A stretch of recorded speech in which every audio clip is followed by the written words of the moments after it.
Une fillette de 8 ans regardait, paniquée, alors que sa mère était arrêtée pour avoir empoisonné un invité lors d'une fête. Ce que personne n'avait prévu, c'est qu'une simple photo prise par elle révélerait la vérité et changerait à jamais le destin de sa famille. Avant de commencer l'histoire, n'oubliez pas de laisser un like et de vous abonner à la chaîne pour voir plus d'histoires comme celle-ci. L'arôme du pain frais emplissait la cuisine du manoir Sinclair tandis que Marie ajustait la température du four industriel avec la précision que seules 15 années d'expérience pouvaient conférer. Ses mains calleuses, marquées de petites cicatrices de vieilles brûlures, se déplaçaient gracieusement entre les casseroles et les plateaux dans une danse familière qui débutait chaque matin à 5 heures.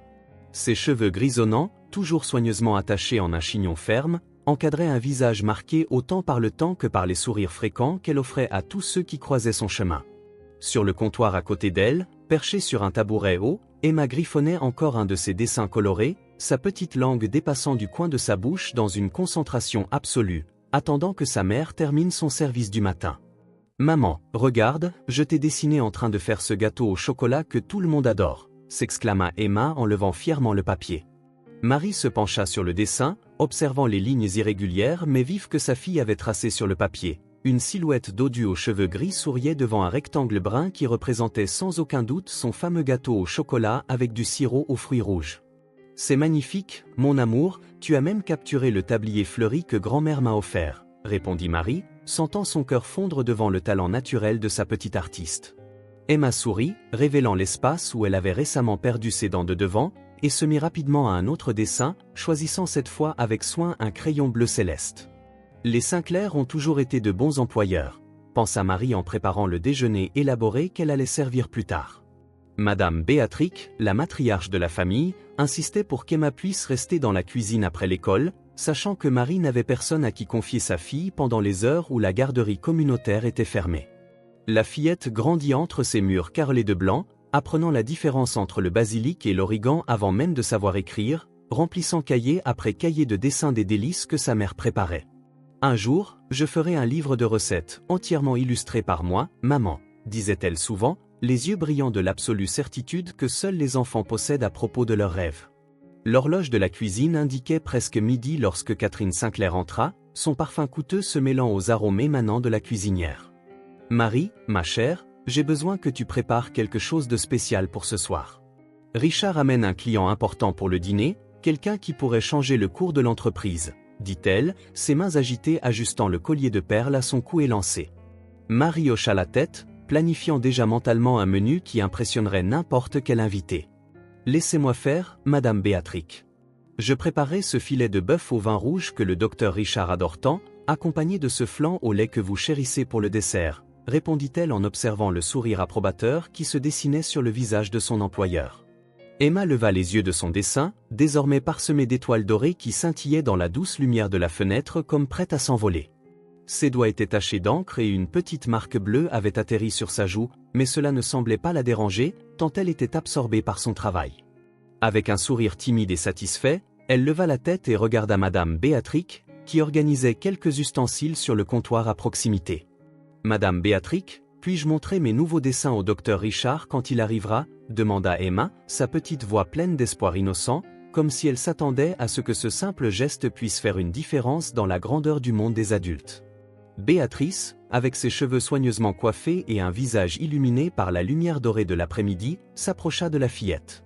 Elle se baissa à son niveau en caressant doucement les mèches toujours ébouriffées d'Emma, témoignage de l'énergie constante de la petite. « Bien sûr, ma chérie, tu peux, » répondit Madame Béatrice d'une voix douce et enveloppante, transmettant bien plus que de simples mots d'encouragement. « Tu sais, Richard dit toujours que tu as le talent pour devenir une grande artiste un jour. » Emma sourit, les yeux brillants d'un enthousiasme renouvelé, tout son corps semblant se remplir d'énergie et de confiance grâce au simple éloge de Béatrice.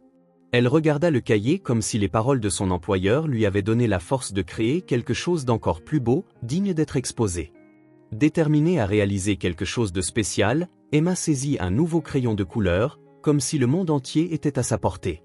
À ce moment-là, depuis sa place dans la cuisine, Marie observait la scène le cœur plein de gratitude, l'odeur du déjeuner en préparation se mêlant aux doux arômes des herbes fraîches qu'elle hachait, et elle ressentait une vague d'amour et de patience en voyant sa fille si pleine de vie et de rêve. Pour elle, la simplicité de cet après-midi était un cadeau, une routine qui la remplissait de joie, même dans les tâches les plus banales. Mais à son insu, elle allait bientôt être arrachée à cet instant. La nuit approchante apporterait quelque chose qui transformerait l'existence paisible de Marie en un cauchemar sans fin, et la tranquillité qu'elle ressentait ne serait bientôt plus qu'un lointain souvenir. La nuit promettait d'être spéciale au manoir Saint-Clair. Les cristaux scintillaient sous la douce lumière des candélabres, reflétant l'éclat doré émanant des compositions florales soigneusement disposées sur l'immense table à manger.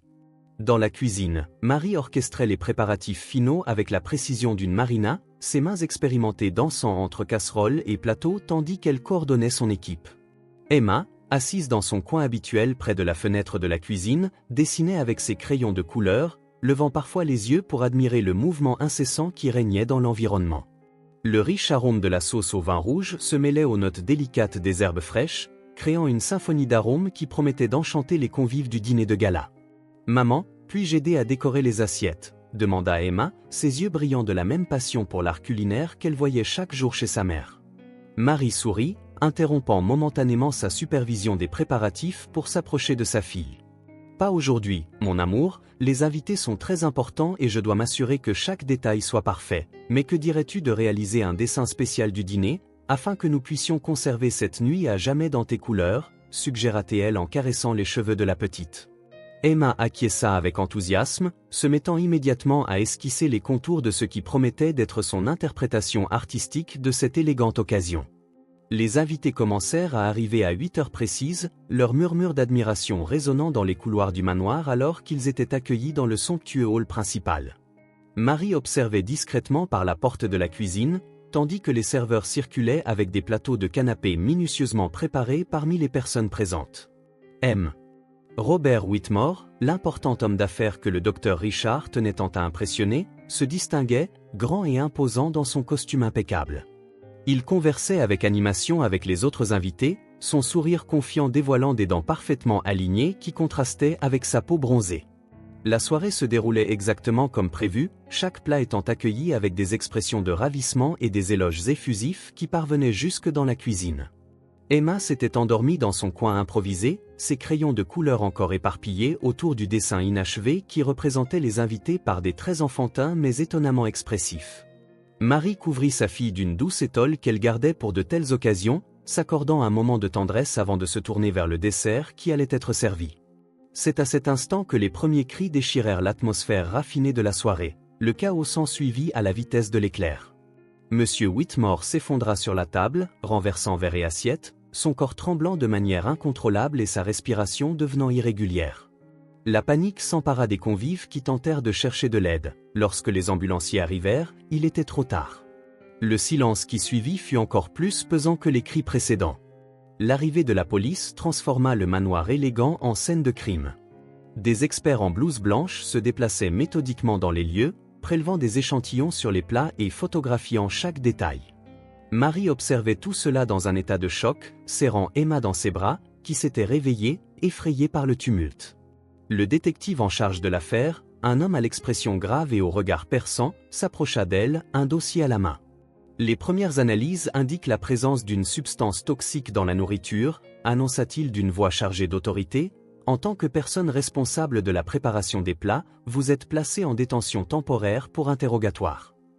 Ces mots tombèrent sur Marie comme des blocs de glace, tandis qu'Emma, encore somnolente et confuse, s'agrippait plus fort à sa jupe. Le cauchemar ne faisait que commencer. Catherine Sinclair observait la scène de crime d'un œil avisé, sa posture élégante contrastant avec le chaos qui avait frappé le manoir. Vêtue d'un ensemble en soie bleu marine qui accentuait sa silhouette élancée, l'épouse du juge, Charles, tenait délicatement ses mains croisées sur ses genoux, bien que ses doigts se tordaient nerveusement, trahissant son calme apparent. Son regard calculateur alternait entre le corps désormais recouvert de Monsieur Whitmore et la silhouette tremblante de Marie qui serrait encore Emma dans ses bras protecteurs. Pendant un bref instant, une lueur de satisfaction cruelle traversa ses yeux verts, si fugace que personne d'autre qu'elle n'aurait pu la remarquer. C'était elle, j'ai tout vu. La voix de Catherine tranchait l'atmosphère telle une lame acérée, provoquant que tout se tourne vers elle. Des larmes parfaitement synchronisées commencèrent à couler sur son visage soigneusement maquillé alors qu'elle s'avançait vers les enquêteurs. Je passais près de la cuisine plus tôt et je l'ai vu ajouter quelque chose d'étrange dans la nourriture. Je pensais que ce n'était qu'un assaisonnement, mais maintenant... Sa voix s'étrangla de façon dramatique, et elle se couvrit le visage de ses mains dans une démonstration étudiée de désespoir. Le détective s'approcha immédiatement, carnet à la main, tandis que les autres invités se mirent à murmurer entre eux, lançant des regards accusateurs en direction de Marie. Marie sentit le sol disparaître sous ses pieds alors que les paroles de Catherine résonnaient à ses oreilles. « Non, ce n'est pas vrai, je ne ferai jamais cela, s'il vous plaît, vous devez me croire. » Ces mots sortant ponctués par une panique grandissante, tandis qu'Emma s'agrippait encore plus fort à sa jupe, commençant à pleurer et à avoir peur. Le détective, cependant, avait déjà rendu son jugement par un hochement de tête. 2 policiers s'approchèrent, menottes à la main. « Madame Marie, l'épouse du juge Charles Sinclair vient de formuler une accusation très grave à votre encontre, avec les preuves préliminaires et maintenant un témoin oculaire. Je suis dans l'obligation de vous placer en détention, déclara-t-il d'une voix dénuée d'émotion. Catherine regarda la scène avec une expression de détresse parfaitement maîtrisée, s'appuyant théâtralement sur le bras de l'un des invités. J'aurais dû dire quelque chose plus tôt, mais qui aurait pu imaginer, après tant d'années de service? Charles disait toujours qu'il ne fallait pas faire confiance aveuglément aux domestiques, mais je n'ai jamais voulu le croire, dit-elle d'une voix tremblante, à la limite de l'indignation et de la tristesse, tandis que ses yeux suivaient avec une satisfaction voilée le moment où les menottes se refermaient autour des poignets de Marie. À cet instant, Emma poussa un cri dévastateur qui résonna à travers le manoir. « Maman, ne prends pas ma maman !» Ses petites mains, frénétiquement, tentaient d'atteindre Marie, pendant qu'un des policiers la retenait. Le son métallique des menottes qui se refermaient semblait résonner dans tout le manoir, tranchant l'air tel une lame acérée. Les murmures choqués des invités formaient un vague chœur d'incrédulité et d'horreur à peine dissimulée. Certains portaient la main à leur bouche, d'autres échangeaient des regards, incapables de détourner les yeux de la scène qui se déroulait devant eux. Au centre de ce spectacle cruel, Marie était traînée sans cérémonie par les policiers, ses jambes fléchissant à chaque pas, ses yeux, écarquillés de choc, parcourant frénétiquement le hall illuminé à la recherche d'un seul visage. La petite Emma sanglotait incontrôlablement dans les bras de la cuisinière plus âgée, luttant avec une désespérance enfantine. « Maman !» Sa voix tranchait l'atmosphère tel un chant de lamentation, ses petites mains tendues dans une supplique vaine, son visage rougi, baigné de larmes, et chaque sanglot résonnait dans la poitrine de Marie comme un couteau s'enfonçant lentement. « S'il te plaît, ne prends pas ma maman. » Catherine, immobile au centre du hall, plaça une main délicate sur sa poitrine, son expression soigneusement maîtrisée dans la douleur. Les invités autour d'elle murmuraient des mots d'indignation, mais personne n'osait contester la version des faits que Catherine répandait tel un poison. « Pauvre enfant !» murmura-t-elle à ceux qui l'entouraient, sa voix chargée d'une fausse compassion, mais que pouvons-nous attendre de quelqu'un capable d'empoisonner un homme innocent? L'accusation planait dans l'air tel un spectre invisible. Et Marie, étouffée par une angoisse insupportable, fut poussée dehors du manoir. Les flashs des photographes éclataient comme des coups de tonnerre, immortalisant l'instant. On la précipita dans le véhicule, le cœur en miettes, sa dernière vision fut celle d'Emma essayant de courir vers elle avant d'être retenue. Puis la portière du véhicule se referma, et, loin du manoir, le grincement métallique des portails résonna à travers les couloirs froids de la prison pour femmes, marquant une nouvelle aube dans la nouvelle réalité de Marie. L'uniforme orange rugueux irritait sa peau autant que les murmures des autres détenus, qui la qualifiaient de meurtrière, empoisonneuse, patronne, tueuse. Ses doigts, autrefois habiles dans la préparation de plats raffinés, s'occupaient désormais de compter les marques qu'elle faisait sur le mur de sa cellule, comptant chaque jour passé loin d'Emma.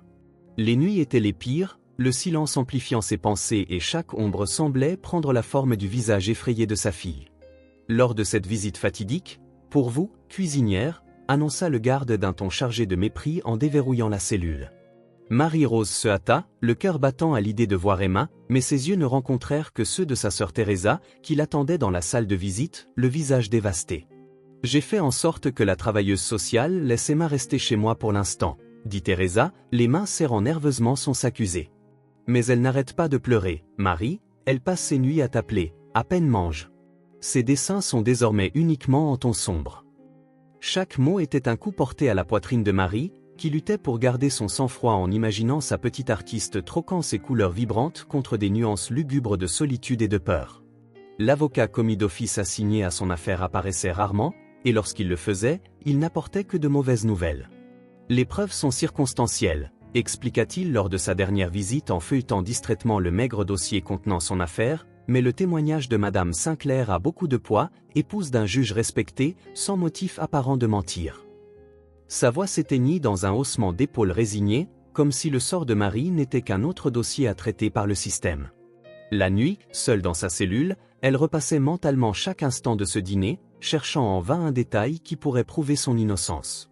Le visage de Catherine, avec son masque de préoccupation feinte, hantait ses cauchemars de plus en plus fréquents lors des douches collectives, où la dignité était aussi rare que l'eau chaude. Marie essayait de se faire remarquer. « Chef !» cria l'une des détenues plus âgées, sa voix dégoulinant de mépris. « Que diriez-vous de préparer un dîner spécial pour nous aussi?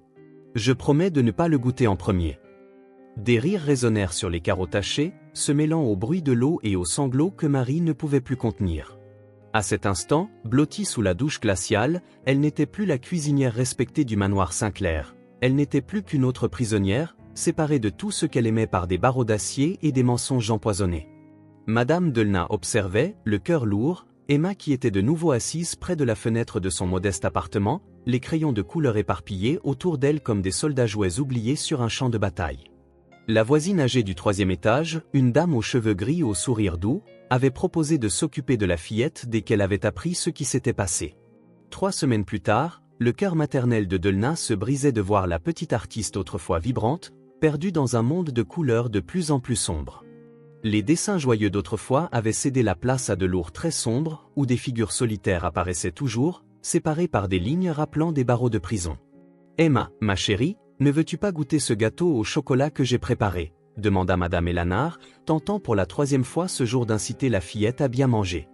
Emma secoua simplement la tête. Non, ses doigts serrant le crayon noir qu'elle utilisait pour marquer le papier. « Ce n'est pas comme quand maman, » murmura-t-elle d'une petite voix chargée d'une tristesse qu'aucun enfant ne devrait connaître. « Maman a un secret spécial qui rend son gâteau meilleur, elle m'apprendra quand j'aurai 9 ans. » Les mots s'éteignirent dans un sanglot étouffé. Une fois de plus, le crayon noir prit le dessus sur le papier, créant des ombres là où il n'y avait autrefois que de la lumière.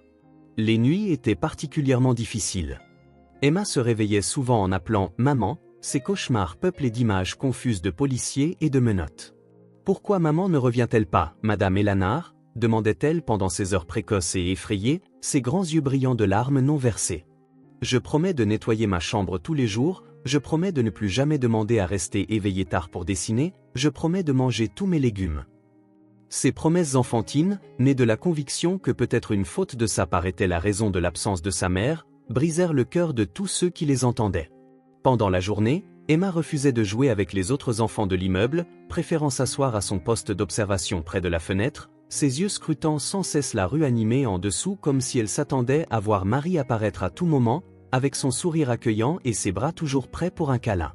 Les sons lointains des conversations et des rires d'enfants n'avaient plus aucun attrait, ils semblaient appartenir à un monde qui n'existait plus pour elle. Le carnet de croquis, autrefois rempli de rêves colorés de devenir une grande artiste, ne renfermait plus que des portraits inachevés de sa mère, chacun interrompu au moment où les larmes rendaient la suite impossible. Les traits tremblaient sur les pages froissées, les visages devenant flous là où des gouttes de tristesse avaient taché le papier. Dans un coin de la dernière page, une phrase écrite d'une main tremblante résumait tout son désespoir enfantin. « Reviens, maman, s'il te plaît, reviens. » Les mots étaient légèrement estompés, comme si elle avait passé ses doigts dessus après les avoir écrits, essayant de les effacer ou peut-être voulant les maintenir là, emprisonnés sur le papier comme un sort capable de ramener Marie. Le claquement staccato des talons de Catherine résonnait dans le couloir comme un métronome annonçant l'arrivée de la mort. Son impeccable tailleur Chanel et ses bijoux discrets mais coûteux formaient un contraste grotesque avec les murs écaillés et la puanteur d'un désinfectant bon marché. Lorsqu'elle s'arrêta devant la cellule de Marie, son parfum français se mêla à l'air lourd de la prison, créant une atmosphère encore plus étouffante. Marie, assise sur son lit étroit, rejouait mentalement les événements de cette nuit fatidique une fois de plus, et leva lentement les yeux, sentant son estomac se tordre en reconnaissant la silhouette élégante de son ancienne employeuse. Quel déclin, Catherine! Laissa-t-elle échapper, ses lèvres peintes en rouge, tandis que ses yeux scrutaient la minuscule cellule avec un dédain à peine voilé. Son sourire, fin comme une lame, fenda l'air entre elle tandis que le garde ouvrait la porte pour son entrée. « Tu sais, Marie, je suis venu ici par pitié pour ta fille. Vraiment, Emma, c'est un véritable dommage de gâcher tout ce potentiel à cause des erreurs de sa mère. déclara Catherine, chaque mot prononcé avec la précision d'un chirurgien maniant un scalpel, destiné à infliger une douleur maximale. Marie sentit ses mains trembler, mais resta silencieuse, observant le masque de préoccupation feinte que Catherine portait si bien.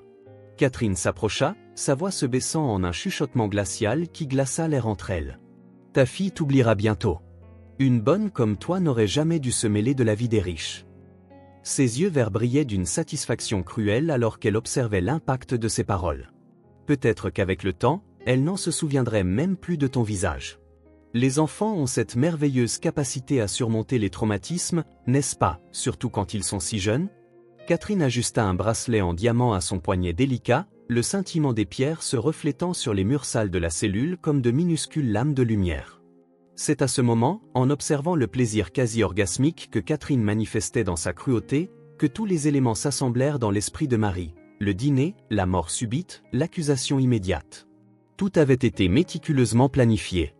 Ses yeux s'écarquillèrent de réalisme, où pour la première fois depuis son emprisonnement, elle sentit quelque chose d'autre que du désespoir grandir dans sa poitrine. Une certitude brûlante commença à s'enflammer dans son ventre, remplaçant la peur par une détermination farouche. Catherine avait dû percevoir ce changement, car son sourire faiblit pendant une fraction de seconde avant de se recomposer. « Mais tu sais quoi, Catherine ?» Marie continua, la voix entrecoupée par le poids de l'émotion, mais avec une détermination solide comme de l'acier. « Je vais prouver mon innocence, même si c'est la dernière chose que je ferai dans cette vie. Je vais révéler la vérité, ne serait-ce qu'un instant. » Le visage de Catherine resta impassible, puis elle laissa échapper un doux rire, un son musical et venimeux qui résonna sur les murs froids de la cellule. « Ah, Marie, murmura-t-elle en secouant la tête, comme amusée, tu as toujours eu cette manière naïve de voir le monde, mais vas-y, essaie. J'adorerais voir ce que tu peux faire derrière ces barreaux. » Elle tourna sur ses talons, claquant contre le sol en béton, mais Marie y vit une brève lueur dans ses yeux verts, non pas de la peur, mais une gêne passagère, un indice que ses paroles avaient touché une corde sensible. À cet instant, seule dans sa cellule, après que le son des talons de Catherine se fut enfin estompé, Marie serra les poings et ferma les yeux. Elle fit une promesse silencieuse à Emma. Elle découvrirait la vérité, quel qu'en soit le prix. Si Catherine pensait pouvoir la détruire, elle allait bientôt découvrir que Marie n'était pas si facile à abattre. Les éclairs de lumière explosaient comme de minuscules éclairs dans le hall du palais de justice où Catherine avait tenu une conférence de presse. Ses traits délicats étaient soigneusement maquillés pour paraître éreintés, avec de douces ombres stratégiquement placées sous ses yeux verts vieillissants. Elle portait un costume gris sombre, sans bijoux à l'exception de son alliance, une mise en scène méticuleusement orchestrée pour transmettre sobriété et vulnérabilité. Les journalistes l'entouraient en nombre, tels des abeilles attirées par une fleur empoisonnée, leurs micros tendus pour capter chaque mot répété qu'elle prononçait d'une voix étranglée. « Je n'aurais jamais imaginé que quelqu'un que nous considérions comme faisant partie de la famille puisse faire quelque chose d'aussi terrible, » déclara Catherine, laissant couler une larme solitaire sur sa joue soignée, s'arrêtant dramatiquement pour s'essuyer le visage avec un mouchoir en soie. Marie semblait toujours si dévouée, si reconnaissante pour tout ce que nous faisions pour elle et sa fille. Mais maintenant, je réalise qu'en dessous de cette façade d'humilité se cachait une envie corrosive. Les journalistes prenaient avidement des notes de chaque mot, absorbant son récit comme s'il était la seule vérité possible. Le spectacle était complet et Catherine en était la vedette principale. Cependant, sous le rideau méticuleusement construit de tristesse, une lueur froide dansait dans ses yeux. Dans les coulisses du cirque médiatique qu'elle avait orchestré, un sourire presque imperceptible se dessinait au coin de ses lèvres, un sourire bref, mais chargé de certitude. Le masque de la victime souffrante fonctionnait parfaitement. Chaque regard de compassion, chaque expression d'indignation dirigée contre Marie était une étape de plus vers le dénouement qu'elle avait planifié. Très bientôt, plus personne ne douterait de la culpabilité de la cuisinière. Très bientôt, sa victoire serait scellée. Le bureau du juge Charles Sinclair était un sanctuaire de beaux bois et de livres reliés en cuir, où le poids de la loi et de la tradition planait dans l'air comme une présence tangible. Assis dans son fauteuil en cuir, derrière l'imposant bureau en acajou, il relisait pour la 10e fois le dossier de Marie, ses sourcils grisonnants froncés de concentration alors qu'il tentait d'ignorer le bruit des talons de Catherine, résonnant d'un va-et-vient sur le tapis perçant, tel un félin agité. La photographie encadrée sur son bureau montrait un moment plus heureux. Toute la famille réunie lors d'un dîner préparé par Marie, leurs sourires éternisés en un instant qui semble désormais appartenir à une autre vie. « Chérie, tu dois prendre cette affaire, » dit Catherine en se penchant sur le bureau, sa voix douce et chargée d'une urgence étudiée. Personne n'est mieux placé que toi pour garantir que justice soit rendue. Tu étais là, tu as vu ce qui s'est passé, tu connais chaque détail de cette terrible histoire. Ses longs doigts élégants glissèrent sur les documents épars, s'attardant sur la photographie de Marie jointe au dossier. Charles ajusta ses lunettes de lecture, ressentant le poids de la décision qu'il devait prendre, serrant sa poitrine comme un étau invisible. « Catherine, tu sais qu'il y a un conflit d'intérêts ici. Elle a travaillé chez nous pendant des années. » Catherine interrompit ses paroles d'un geste impatient, ses yeux verts étincelants d'une intensité. Charles savait pertinemment, précisément à cause de cela, que qui mieux que toi pour juger quelqu'un qui a trahi notre confiance de la sorte. Tu as vu comment elle nous a manipulés tous, comment elle a profité de notre gentillesse. Whitmore était ton ami, Charles, il dînait chez nous chaque mois. Sa voix trembla sur cette dernière phrase, une performance si convaincante qu'il en fut momentanément ému. Le juge se frotta le visage fatigué, ressentant le poids de chacune des 3 nuits blanches depuis que l'affaire était arrivée sur son bureau. Le code de déontologie judiciaire est très clair concernant les affaires impliquant des connaissances.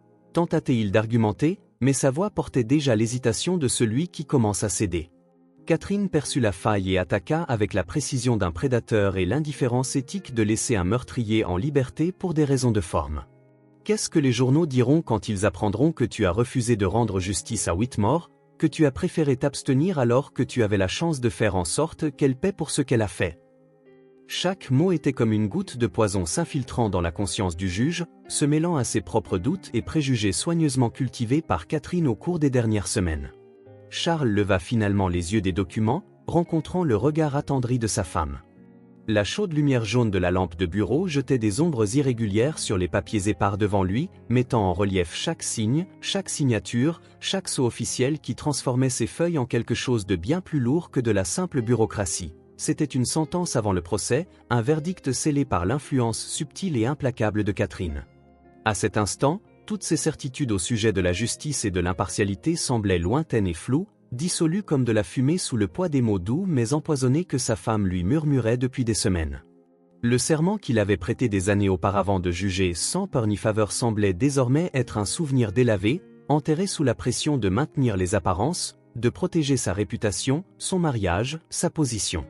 « Tu as raison », déclara-t-il en essayant d'ignorer le poids grandissant dans sa poitrine, sa voix acquérant une fermeté qu'il ne ressentait pas réellement, comme s'il répétait un rôle au lieu d'exprimer sa propre conviction. « Je présiderai à cette affaire, c'est mon devoir moral de m'assurer qu'elle ne s'échappe pas du châtiment qu'elle mérite. » Catherine sourit, un geste calculé et impeccable, mais ses yeux restèrent froids, scintillant d'un triomphe silencieux. Elle observait avec une satisfaction presque tangible, tandis que son mari tamponnait le document qui le nommait officiellement juge de l'affaire. Un autre élément venait s'insérer parfaitement dans son plan méticuleux. Chaque mouvement jusque-là avait été orchestré avec précision et maintenant, il ne lui restait plus qu'à s'asseoir et regarder, alors que la justice, façonnée de ses propres mains, se pliait à sa volonté. Emma était assise à la table de la cuisine de Mademoiselle Helena, ses petits doigts tapotant nerveusement sur le bois usé alors que la télévision diffusait une nouvelle interview de Catherine. La voix mélodieuse de l'épouse du juge, chargée de fausses émotions, emplissait la pièce, mais quelque chose dans ce ton ne semblait pas authentique aux oreilles sensibles de la fillette. Les larmes de Catherine semblaient différentes de celles réelles qu'Emma avait vues dans les yeux de sa mère lors des visites en prison ou de celles qu'elle-même versait chaque nuit en serrait son oreiller. Il y avait quelque chose qui clochait, quelque chose que son esprit enfantin ne pouvait expliquer, mais que son cœur ressentait avec la clarté cristalline que seuls les enfants possèdent. Les informations montraient des images du dîner fatidique filmé par l'un des invités quelques instants avant la tragédie. Emma regardait les scènes avec attention, ses grands yeux fixés sur l'écran tandis que sa mémoire tentait de réorganiser les événements de cette nuit. Elle se rappelait être assise dans son coin habituel dans la cuisine, ses crayons de couleur éparpillés sur la table alors qu'elle dessinait l'activité de la fête, sa mère affairée aux préparatifs du dîner et Emma faisant ce qu'elle faisait toujours, enregistrant tout par ses traits colorés, capturant chaque détail des environs avec une précision inconsciente d'enfant. « J'ai tout dessiné cette nuit », murmura Emma pour elle-même, sa petite voix chargée d'une réalisation soudaine. Elle se leva brusquement, surprenant le chat de Mademoiselle Éléanore qui faisait la sieste à proximité, et se précipita vers la pièce où son carnet de croquis était temporairement conservé. Son carnet était gardé comme un trésor précieux dans son sac à dos scolaire, accompagné des crayons de couleur que sa mère lui avait offerts lors de son dernier anniversaire. Avec des mains tremblantes, Emma commença à feuilleter les pages, parcourant des dessins récents remplis de couleurs sombres et tristes, jusqu'à atteindre cette nuit précise. Son petit cœur battait la chamade tandis que ses doigts glissaient sur le papier, cherchant le moment exact que sa mémoire tentait d'agripper. Enfin, elle trouva le dessin qu'elle cherchait, la cuisine du manoir représentée en traits enfantins mais étonnamment détaillés.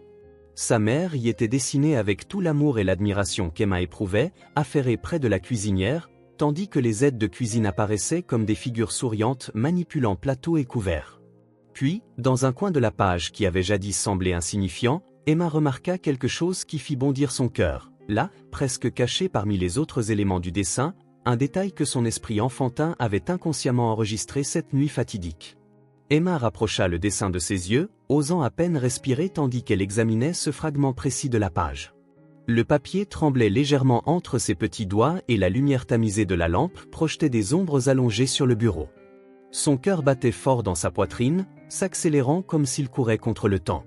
Plus elle regardait, plus elle était certaine qu'il y avait quelque chose de crucial là, quelque chose qui pourrait enfin aider sa mère. Les traits colorés, dessinés à la hâte lors de cette nuit fatidique, semblaient désormais receler un secret caché, une vérité que personne d'autre n'avait perçue. Le trait enfantin, autrefois simple reflet de son imagination et de sa mémoire, devenait maintenant une piste concrète. Chaque détail surgissait devant ses yeux comme s'il criait d'être compris. Ses lèvres entr'ouvertes murmuraient une pensée confuse, un fil de raisonnement qu'elle ne parvenait pas encore à organiser. Ses mains commencèrent à trembler encore davantage, un mélange d'excitation et de peur se répandant en elle. Elle ferma les yeux un instant pour tenter d'organiser ses pensées, mais tout ce qu'elle ressentait, c'était un nœud qui se resserrait dans sa gorge. Puis, une unique larme roula silencieusement sur sa joue et tomba sur le papier, estompant légèrement les couleurs du dessin. Emma retint son souffle en voyant le trait se dissoudre un peu, comme si cela pouvait effacer la vérité qu'elle venait de découvrir.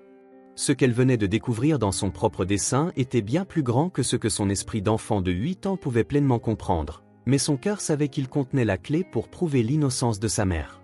Maintenant, il ne lui restait plus qu'à trouver un moyen de faire croire à tout le monde avant qu'il ne soit trop tard.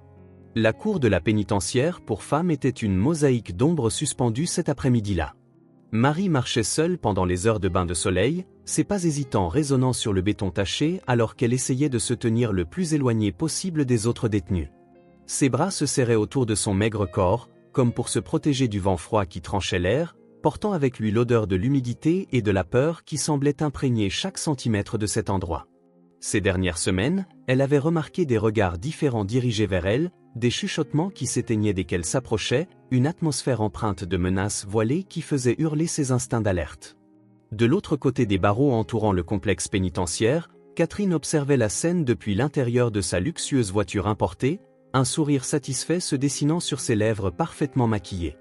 À côté d'elle, sur le siège passager, un dossier brun était ouvert, révélant le casier judiciaire de Véronica Scar, une détenue notoire connue pour sa violence et son influence à l'intérieur de la prison. Sur le dessus du dossier, une épaisse enveloppe contenant de l'argent attendait d'être remise, accompagnée d'instructions spécifiques sur la manière de donner une leçon à Marie. Catherine ajusta ses lunettes de soleil, observant alors qu'un garde corrompu s'approchait discrètement de sa voiture. Le plan se déroulait avec la précision d'une montre suisse. Pendant le dîner dans la grande salle, Marie était assise à sa place habituelle, remuant sans entrain la nourriture insipide dans son assiette en plastique. Le vacarme assourdissant des couverts et des bavardages noyait tout autre son, rendant impossible d'entendre les pas qui s'approchaient derrière elle. Le premier coup la prit complètement au dépourvu. Un coup de poing précis à la base de ses côtes qui lui ôta le souffle avant qu'elle ne puisse reprendre son souffle.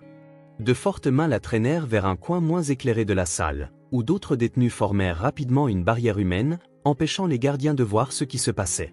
Véronica Scar commandait l'attaque avec une efficacité brutale, ses coups calculés destinés à infliger une douleur maximale sans laisser de marque permanente ou mortelle, exactement comme Catherine l'avait spécifié.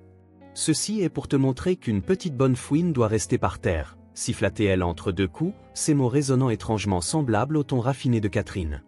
Marie essaya de se protéger, se recroquevillant en position fétale tandis que coups de pied et coups de poing pleuvaient sur son corps.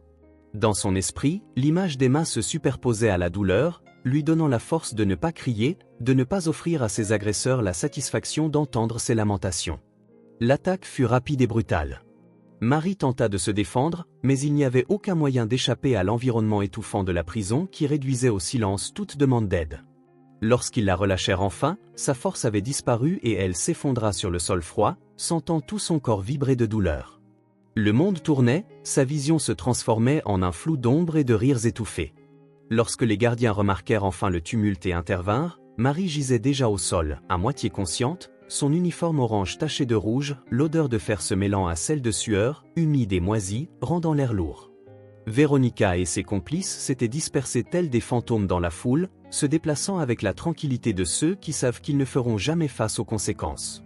Dans l'infirmerie improvisée de la prison, la lumière fluorescente vacillante projetait des ombres anguleuses sur la civière rouillée où Marie gisait. Une infirmière indifférente nettoyait ses blessures avec des gestes apathiques, le coton imbibé d'un antiseptique brûlant sa peau meurtrie. Marie serra les dents, refusant de laisser échapper le moindre gémissement. Elle réprima les larmes menaçant de couler, elle ne voulait pas donner à Catherine la satisfaction de savoir qu'elle avait réussi à la blesser, ni physiquement ni spirituellement. Elle garda les yeux fixés sur le plafond écaillé, respirant profondément. Si Catherine pensait que cela la briserait, elle se trompait lourdement. Emma était assise sur son lit de fortune dans l'appartement de Madame Elna, les yeux rivés sur le dessin qu'elle avait réalisé lors de la nuit du dîner. La lumière du début d'après-midi filtrait paresseusement par la fenêtre, faisant paraître les couleurs du papier plus vives, presque comme si la scène représentée pouvait prendre vie à tout moment. Ses petits doigts retraçaient à maintes reprises les contours des personnages, comme pour extraire davantage de souvenirs de ses traits enfantins. C'est alors qu'un souvenir traversa son esprit tel un éclair. L'ancien téléphone portable de sa mère, celui que Marie avait laissé derrière elle pour pouvoir jouer à prendre des photos de ses dessins lors de ce dîner. Emma avait pris quelques photos sans que personne ne le sache. Maintenant, son cœur battait la chamade en se rappelant que le téléphone était dissimulé au fond de son sac à dos scolaire, attendant d'être redécouvert. Avec des mains tremblantes d'anticipation, Emma fouilla dans le sac à dos coloré, son cœur battant de plus en plus fort tandis qu'elle écartait cahiers, crayons et petits trésors d'enfance. Au fond, enveloppée dans un mouchoir qui portait encore le parfum doux de sa mère, elle trouva l'appareil. C'était un vieux modèle avec un écran fissuré dans un coin et une batterie qui ne tenait jamais longtemps. Emma appuya sur le bouton d'alimentation, priant en silence qu'il restât encore un peu de charge. L'écran clignota quelques fois avant de s'allumer complètement, provoquant un soupir de soulagement chez la fillette dont les petits doigts, désormais plus habiles en technologie qu'ils ne l'avaient été quelques semaines auparavant, naviguaient dans la galerie photo. Il y avait des dizaines d'enregistrements de ses dessins, quelques selfies flous qu'elle avait pris en jouant, puis son cœur manqua un battement, les photos du dîner. Les images étaient légèrement tremblantes, typiques d'un photographe de 8 ans essayant de se tenir sur la pointe des pieds pour obtenir un meilleur angle à travers l'entrouvrir de la porte, mais elles étaient suffisamment nettes. Emma effectua un zoom sur l'une des photos, ses yeux s'écarquillant en réalisant qu'elle avait capturé exactement le même moment qu'elle avait dessiné dans son carnet. La fillette rapprocha le téléphone du dessin, comparant les deux enregistrements de cet instant fatidique. Sous la lumière tamisée de la lampe de bureau, l'écran sombre de l'appareil reflétait la lueur vacillante de la lampe, projetant des ombres allongées sur les murs de la petite pièce. Emma cligna des yeux plusieurs fois, tentant d'absorber la connexion entre les images qui s'offraient à elle. Quelque chose en elle lui disait que là, dans ces deux façons de capturer la réalité, où l'une à travers les yeux d'une enfant traduite en traits colorés, l'autre via l'objectif discret du vieux téléphone, se trouvait la clé pour aider sa mère. Son cœur battait avec la certitude grandissante que cette découverte était plus importante que tout ce qu'elle avait jamais accompli. Le dessin, si innocent et spontané, semblait désormais être un cri silencieux, une dénonciation cachée parmi les crayons de couleur et les gribouillis enfantins, et la photo, même si elle avait disparu de l'écran mort du téléphone, existait toujours, stockée dans la mémoire de l'appareil, attendant d'être vue, attendant de révéler la vérité. Emma sentit le poids de la révélation, même sans en comprendre pleinement toutes les implications. Sa poitrine se gonfla d'un mélange de peur et d'espoir, et ses petits doigts, jadis hésitants, tenaient désormais fermement le téléphone et le dessin avec un soin extrême, comme pour protéger un trésor. Elle glissa les deux sous son oreiller, sentant la légère bosse sous sa tête comme un rappel silencieux de sa mission. Ses lèvres se courbèrent en un sourire timide, le premier véritable sourire depuis des semaines. Peut-être, juste peut-être, avait-elle trouvé un moyen de ramener sa mère à la maison. Elle ferma les yeux, s'accrochant à cet espoir comme s'il était la seule chose capable de repousser l'obscurité qui menaçait de l'engloutir. La détermination brillait dans les yeux d'Emma alors qu'elle tentait, pour la troisième fois ce jour-là, de faire écouter sa découverte à un adulte. D'abord, elle se rendit au commissariat, accompagnée de Madame Eleanor, avec son dessin et le téléphone soigneusement rangé dans son sac à dos scolaire. L'officier de service ne leva guère les yeux de son bureau lorsqu'elle commença à parler, sa petite voix mais ferme tentant d'expliquer à propos des photos et du dessin.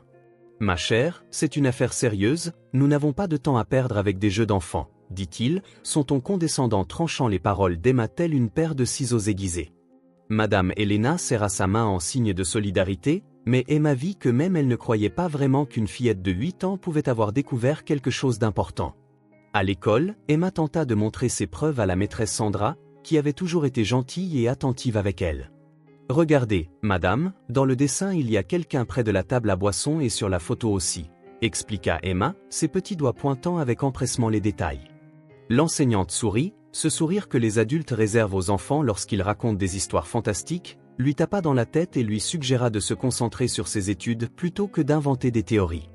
Emma sentit les larmes brûler ses yeux, mais les avala avec la force de quelqu'un qui avait déjà trop pleuré ces dernières semaines.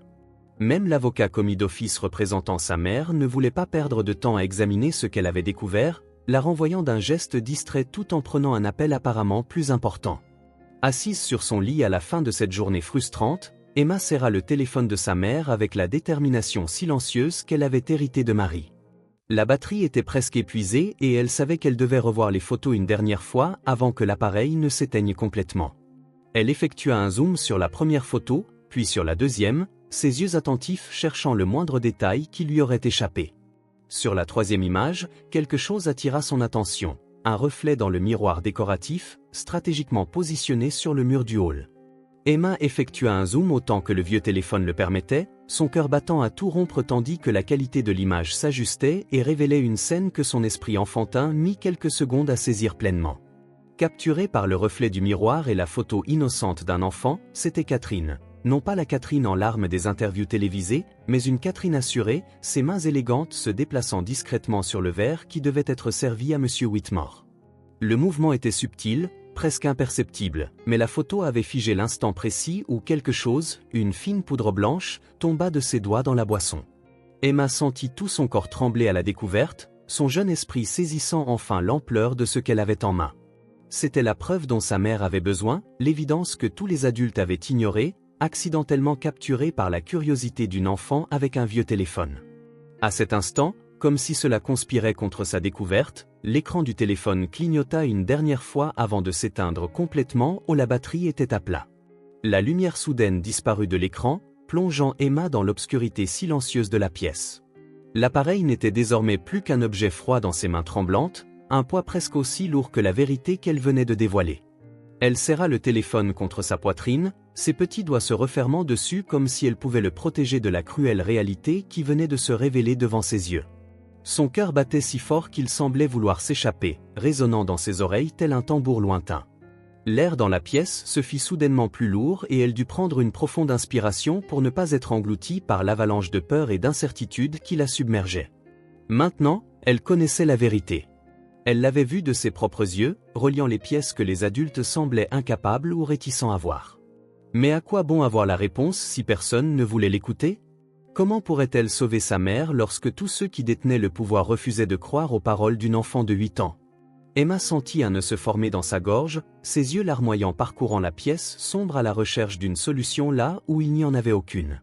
Le poids de la révélation et de l'impuissance qu'elle ressentait était presque trop pour ses petites épaules à porter seule, mais elle savait qu'elle ne pouvait pas abandonner, pas maintenant, pas alors que sa mère avait plus que jamais besoin d'elle.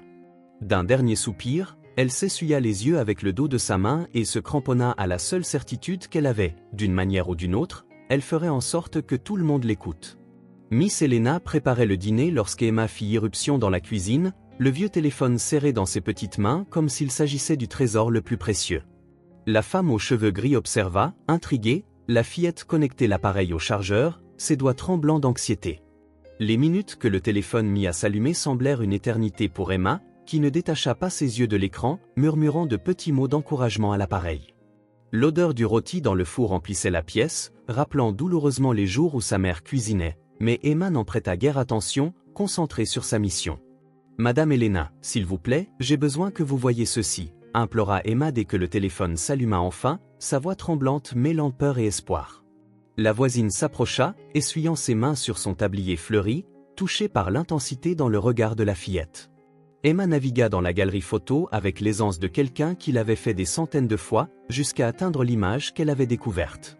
Ses petits doigts zoomèrent sur la photo, se concentrant sur le reflet dans le miroir qui révélait Catherine à la table des boissons.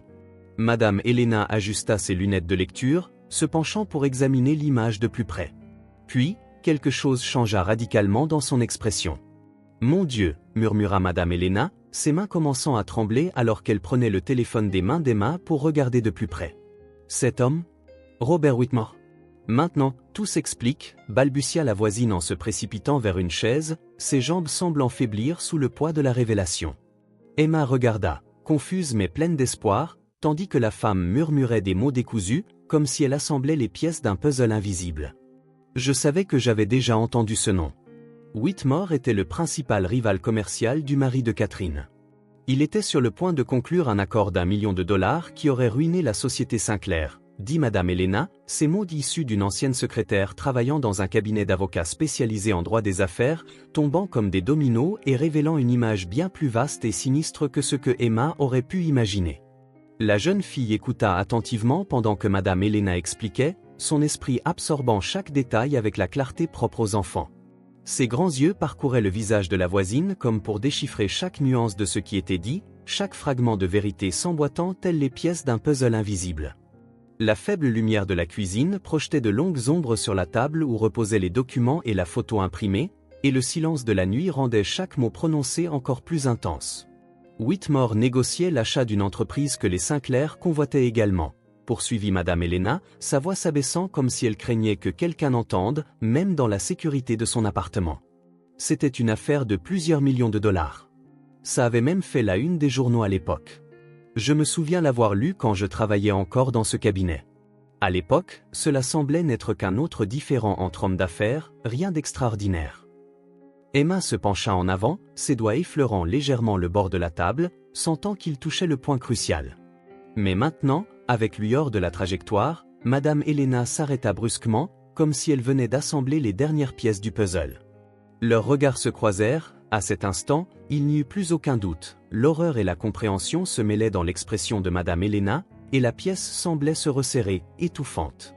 Elle serra Emma dans ses bras, sentant les petites mains de la fillette trembler contre son dos. « Ma chère, tu ne sais pas ce que tu viens de découvrir, » murmura-t-elle, sa voix épaisse d'urgence et de peur. « Nous devons agir rapidement. Ta mère ne peut pas passer un autre jour dans cette prison. » Dehors, un grondement lointain de tonnerre résonna comme un sinistre présage de ce qui allait advenir. La rédaction du journal Trousse bourdonnait du chaos habituel d'un après-midi tardif lorsque Madame Eleanor franchit les portes vitrées, Emma solidement tenue par la main. L'atmosphère était une symphonie de téléphones qui sonnaient, de frappements frénétiques sur les claviers et de conversations se chevauchant, le tout imprégné de l'arôme puissant du café réchauffé.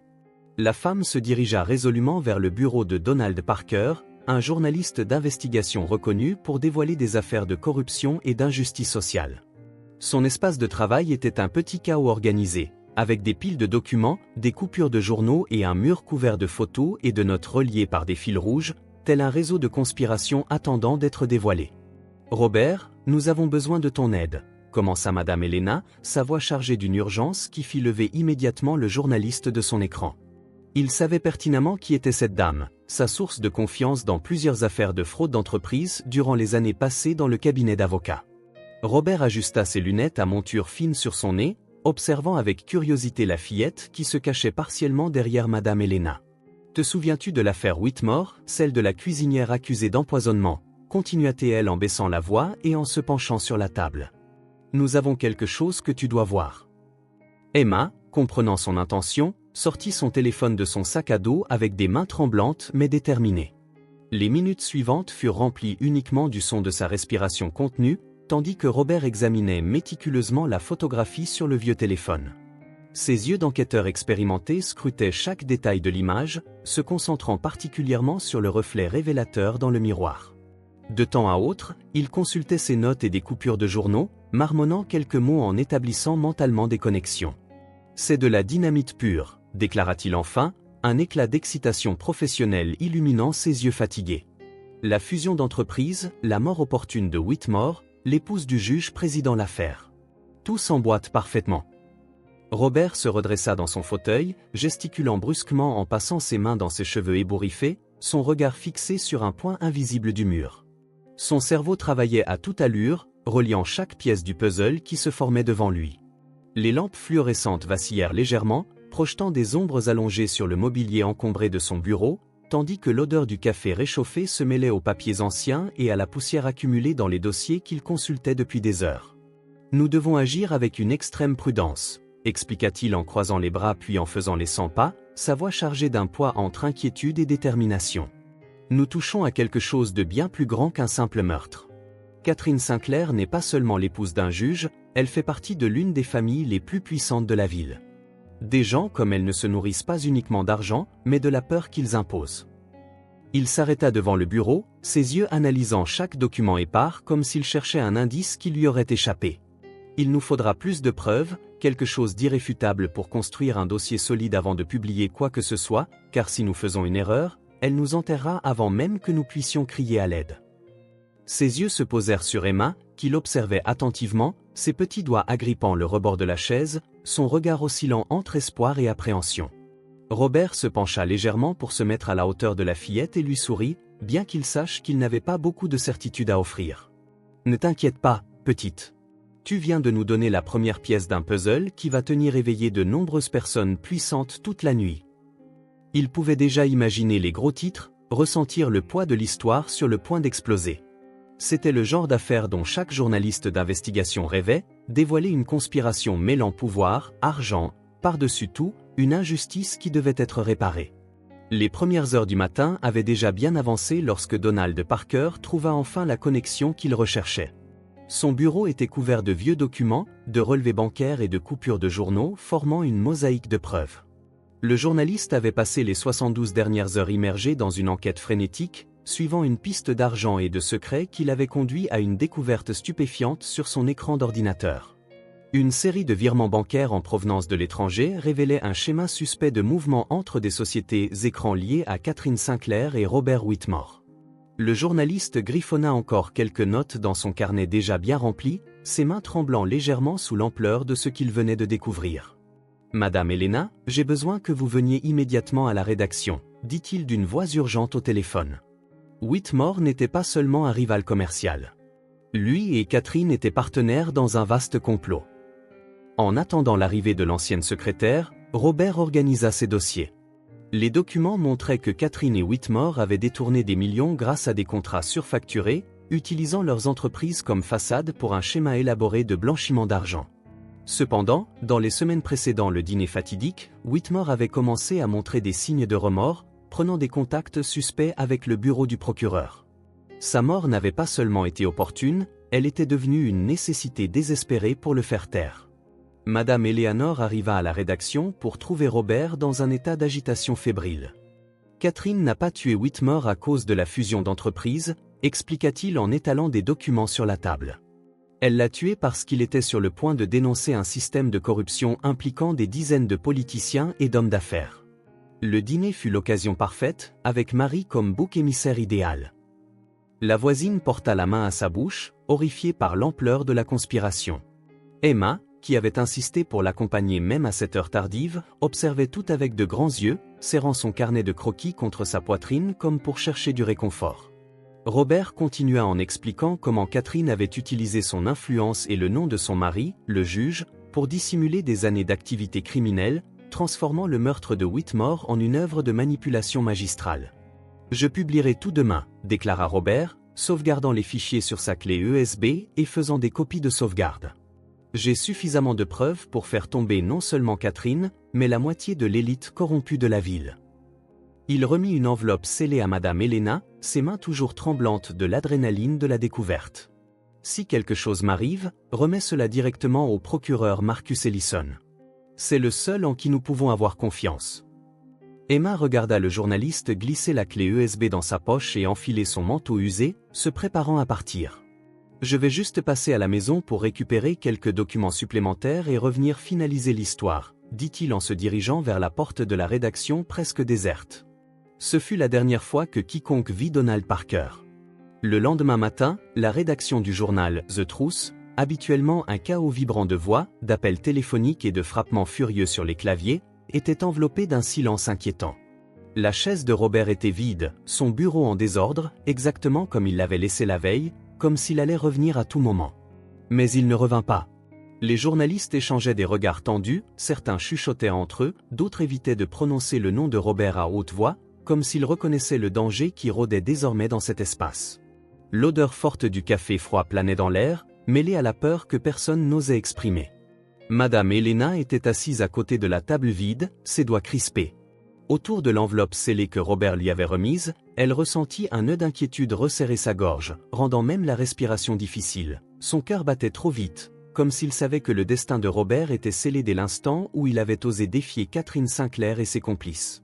À côté d'elle, Emma fixait la chaise vide du journaliste, sa petite main serrant fermement la sangle de son sac à dos. Il y avait quelque chose dans son absence que la fillette comprenait instinctivement, un vide qui ne pouvait être comblé par des mots de réconfort. Le regard qu'elle adressa à Lady Eleanor était celui de quelqu'un qui connaissait déjà la vérité, même si elle n'avait pas le courage de la prononcer à haute voix. Le silence qui planait sur la salle de rédaction n'était pas simplement l'absence de son, c'était un gémissement étouffé, le poids sinistre d'un autre secret mortel menaçant d'engloutir quiconque osait s'approcher trop près de la vérité. 3 jours s'écoulèrent sans nouvelles de Donald Parker, la chaise vide dans la salle de rédaction du journal semblait crier un silence assourdissant à chaque fois qu'Emma la visitait, accompagnée de Madame Elanaar. L'ordinateur du journaliste avait été saisi par la police pour enquête, mais la fillette savait, avec l'intuition aiguë que possèdent les enfants, que rien ne serait découvert. Les dossiers que Robert avait montrés, les preuves qu'il avait rassemblées avec tant de minutie, avaient tous disparu avec lui. Tout ce qui restait était l'enveloppe scellée qu'il avait remise à Madame Elna, cachée dans un tiroir verrouillé de l'appartement voisin, pesant sur leur conscience tel du plomb. La télévision dans le salon de Madame Elna diffusait une nouvelle interview avec Catherine, sa voix mélodieuse chargée de fausses inquiétudes, tandis qu'elle commentait la disparition tragique du journaliste. Emma regardait l'écran avec des yeux ayant vieilli de plusieurs décennies en quelques jours, ses doigts serrant inconsciemment le vieux téléphone portable qui contenait la photo compromettante. « Il a disparu à cause de moi », murmura la fillette, rompant le lourd silence qui régnait dans l'appartement. « Si je ne lui avais pas montré la photo ?» Sa voix hésita, étranglée par un poids qu'aucun enfant ne devrait avoir à porter. Elanaar s'approcha pour la réconforter, mais Emma se retira, la détermination remplaçant les larmes dans ses yeux. Emma s'approcha de la fenêtre, observant la ville qui semblait poursuivre sa vie normale, indifférente au drame qui se déroulait. Le carnet de croquis était ouvert sur la table, exhibant sa dernière création, un portrait de sa mère, derrière les barreaux, à côté de Donald Parker, disparaissant dans l'ombre. Les couleurs sombres qui dominaient le dessin reflétaient parfaitement l'état d'esprit de la jeune artiste. « Personne d'autre ne va nous aider, n'est-ce pas ?» demanda-t-elle de sa petite voix, portant une compréhension douloureusement adulte de la situation. Madame Eleanor ne répondit pas immédiatement, ses mains s'affairant nerveusement à tordre son tablier, incapable de mentir pour adoucir la dure réalité. Emma se tourna à nouveau vers son carnet de croquis, ses petites mains glissant soigneusement sur les pages usées, comme si elle touchait un trésor précieux. Le papier exhalait un léger parfum de crayon de cire desséché et de peinture, un parfum familier qui, jusqu'à il y a quelques mois, signifiait sécurité et bonheur. Désormais, il représentait quelque chose de bien plus grand, la seule chance de sauver sa mère. Elle feuilleta doucement jusqu'à trouver le croquis qu'elle avait fait cette nuit fatidique. Chaque ligne tremblante, chaque coup de pinceau coloré était une pièce d'un puzzle que personne d'autre ne semblait disposé à assembler. À côté, elle plaça la photo imprimée depuis le téléphone portable, la preuve définitive que Donald Parker avait risqué sa vie pour protéger la vérité. Les 2 pièces de preuve reposaient côte à côte sur la table, témoins silencieux de la vérité que le monde refusait de voir. Ses yeux alternaient entre les images, absorbant chaque détail, tandis que son esprit jeune mais déterminé commençait à formuler un plan. La pièce autour d'elle semblait s'estomper, et tout ce qui importait était ce qui se trouvait devant elle. Le vent froid de la nuit faisait onduler les rideaux de la fenêtre ouverte, projetant des ombres dansantes sur les murs, mais Emma ne ressentait aucune peur, elle serra les poings, prit une profonde inspiration avant de parler. « Si personne d'autre ne peut t'aider », déclara-t-elle, sa voix gagnant en force au fur et à mesure de ses mots, « alors je devrais le faire seule. Maman dit toujours que parfois, il faut être son propre héros. » Madame Elna, qui observait en silence, ressentit une oppression dans sa poitrine en voyant la fillette de 8 ans se transformer sous ses yeux, la fierté et l'inquiétude se mêlant dans son regard, mais elle savait qu'elle ne pouvait plus arrêter Emma maintenant.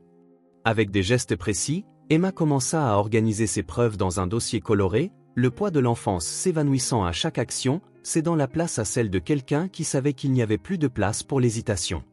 Elle n'était plus simplement une enfant, elle était une petite guerrière déterminée à combattre des géants, même si elle devait le faire seule.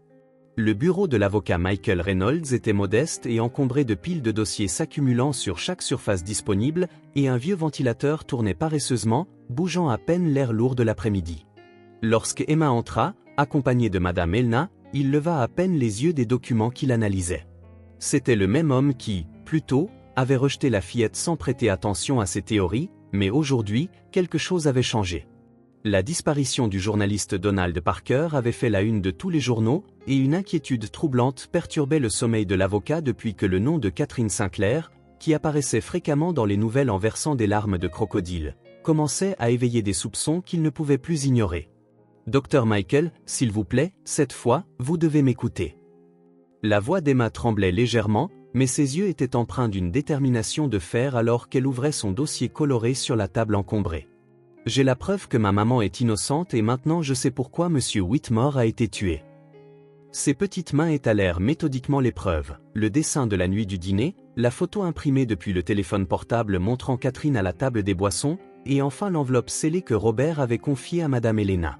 Michael ajusta ses lunettes de lecture, ou pour la première fois, regarda vraiment ce que la fillette lui montrait. Ses yeux s'écarquillèrent en reconnaissant les schémas de virement bancaire et les documents prouvant le système de corruption. « C'est bien plus grand que ce que nous imaginions », murmura Michael en se passant les mains dans ses cheveux grisonnants, absorbant l'ampleur des preuves. L'avocat se leva, commençant à arpenter le bureau exigu, reliant mentalement les pièces du puzzle. La disparition de Robert, la hâte à condamner sa mère, l'influence de la famille Sinclair, tout s'imbriquait. Il s'arrêta devant Emma, qui le regardait avec un mélange d'espoir et d'appréhension. « Tu es une fille très courageuse, tu sais, et j'ai été un imbécile de ne pas t'avoir écouté plus tôt. » Sa voix portait le poids du regret mais aussi une nouvelle détermination qui fit briller les yeux d'Emma. Michael retourna à son bureau, prit un bloc-notes dans ses mains fermes mais légèrement tremblantes, et commença à écrire furieusement ses pensées, les organisant aussi rapidement que son écriture remplissait les pages. Le bruit rythmique du stylo grattant le papier emplissait le silence chargé du bureau, marquant le passage implacable du temps avec le tic-tac de l'horloge murale. « Nous devons agir avec une extrême prudence », expliqua-t-il sans lever les yeux, son ton professionnel teinté d'une urgence palpable. La lampe sur le bureau projetait de sévères ombres sur son visage fatigué, accentuant l'inquiétude qui pesait sur lui. Il fit une pause dans son écriture et se massait les tempes, réfléchissant à la gravité de la situation. Catherine Sinclair a des connexions puissantes et ce qui est arrivé à Robert prouve qu'ils n'hésiteront pas à réduire au silence quiconque menace de dévoiler la vérité. Lady Eleanor, assise à côté d'Emma, croisa les bras en soupirant, ses yeux portant un mélange de peur et de détermination. « Alors, que pouvons-nous faire exactement ? Nous sommes contre la montre et ils le savent. » Michael s'assit, son stylo toujours à la main, se penchant en avant, reposant ses avant-bras sur la table. Son regard rencontra celui d'Emma. Pendant un instant, son expression habituellement dure s'adoucit. « Mais je te promets que je ne me reposerai pas tant que ta mère ne sera pas libre, » dit-il d'une voix ferme comme un serment incassable. « Certaines batailles doivent être menées, quel qu'en soit le coût, et celle-ci, nous ne pouvons la perdre. » Emma serra les poings sur ses genoux, ressentant pour la première fois depuis des semaines une véritable lueur d'espoir grandir dans sa poitrine. Enfin, elle avait trouvé un allié qui non seulement la croyait, mais disposait également des moyens et de la détermination pour l'aider à combattre l'injustice, et maintenant elle savait que cette guerre était loin d'être terminée, mais cette fois, elle ne combattait pas seule. Le bureau de Michael était baigné dans la lumière dorée du crépuscule tandis que lui et Emma examinaient minutieusement l'ancien téléphone de Marie. L'avocat avait procuré un nouveau chargeur et maintenant ses mains expertes naviguaient à travers les dossiers et fichiers, cherchant le moindre détail qui aurait pu passer inaperçu. Emma regardait l'écran avec attention, ses yeux observateurs ne manquant aucun mouvement. « Attends !» s'exclama-t-elle en pointant une icône presque cachée. « Maman sauvegardait toujours une copie de mes photos dans ce dossier spécial, au cas où je les supprimerais accidentellement. » Michael cliqua sur l'icône, révélant un dossier protégé par mot de passe. « Sais-tu quel pourrait être le mot de passe ?» demanda-t-il, ses doigts hésitants au-dessus du clavier. La fillette ferma les yeux un instant, se concentrant sur ses souvenirs. Maman utilisait toujours ma date de naissance et la sienne ensemble, répondit-elle en énonçant les chiffres que Michael tapa rapidement. Le dossier s'ouvrit, révélant des dizaines de sauvegardes automatiques, et il y avait une seconde copie de la photo compromettante, avec une qualité encore meilleure que l'original. L'image montrait clairement le reflet dans le miroir de Catherine en train de glisser la poudre dans la boisson, chaque détail aussi net qu'un cri de vérité. Le fichier contenait même les métadonnées intactes, prouvant la date et l'heure exacte de la prise de la photo. Le plaisir de la découverte fut cependant de courte durée. Le téléphone du bureau sonna, son tintement strident coupant le moment de triomphe. Michael répondit, son visage s'assombrissant progressivement à l'écoute. « Que veux-tu dire ? Le procès a été avancé. » Sa voix trahissait un mélange d'incrédulité et de colère. « C'est complètement irrégulier, nous avons besoin de temps pour préparer la défense. » Il fit une pause, écouta un peu plus avant de raccrocher brusquement. Emma pouvait voir les rouages tourner dans l'esprit de l'avocat tandis qu'il tapait furieusement sur son ordinateur, accédant au système judiciaire. « Voilà, dit-il, la notification officielle. Le procès de Marie a été reprogrammé pour dans seulement 2 jours. » Catherine a dû se renseigner sur les preuves, murmura Michael, le front plissé d'inquiétude, les mains serrant fermement les accoudoirs de sa chaise de bureau. La pâle lueur du moniteur se reflétait sur ses lunettes, mettant en évidence les lignes de tension qui se creusaient à chaque seconde qui passait. Elle utilise l'influence de son mari pour précipiter le processus avant que nous puissions présenter correctement les preuves, ajouta-t-il, sa voix portant un ton de frustration mêlé d'urgence, comme si chaque mot était une pièce de domino sur le point de s'effondrer. Emma, assise à côté de Lady Helena, observait l'expression de l'avocat avec des yeux perçants, captant les nuances de peur qu'il avait peut-être essayé de dissimuler. L'atmosphère dans le bureau était chargée, étouffée par le poids des incertitudes. Le vieux ventilateur dans le coin tournait paresseusement, incapable d'alléger la sensation suffocante qui s'était installée dans la pièce. Alors que Michael parlait, un son de notification aigu résonna dans l'espace. Il se précipita vers l'écran de l'ordinateur, où une nouvelle fenêtre s'était ouverte, un email anonyme avec une pièce jointe. Son cœur s'emballa lorsqu'il cliqua sur le message, et alors l'image se matérialisa devant ses yeux. Donald Parker, visiblement battu, le visage couvert d'ecchymose et une profonde coupure au-dessus de son sourcil, tenant un journal du jour même. Un silence tomba sur le bureau comme un poids invisible. Le message était clair, il détenait encore du pouvoir et il n'hésiterait pas à l'utiliser. Emma sentit un frisson glacial parcourir sa colonne vertébrale alors qu'elle détournait le regard vers la télévision dans le coin de la pièce. Sur l'écran, Catherine souriait d'une perfection inquiétante lors d'une interview en direct, sa voix soyeuse transmettant une fausse sérénité. « La justice sera enfin rendue », déclara-t-elle, ses yeux brillant d'un triomphe répété, mais Emma savait que derrière ce sourire calculé, quelque chose de bien plus sinistre se cachait. Le temps pressait et Catherine avait encore un as dans sa manche.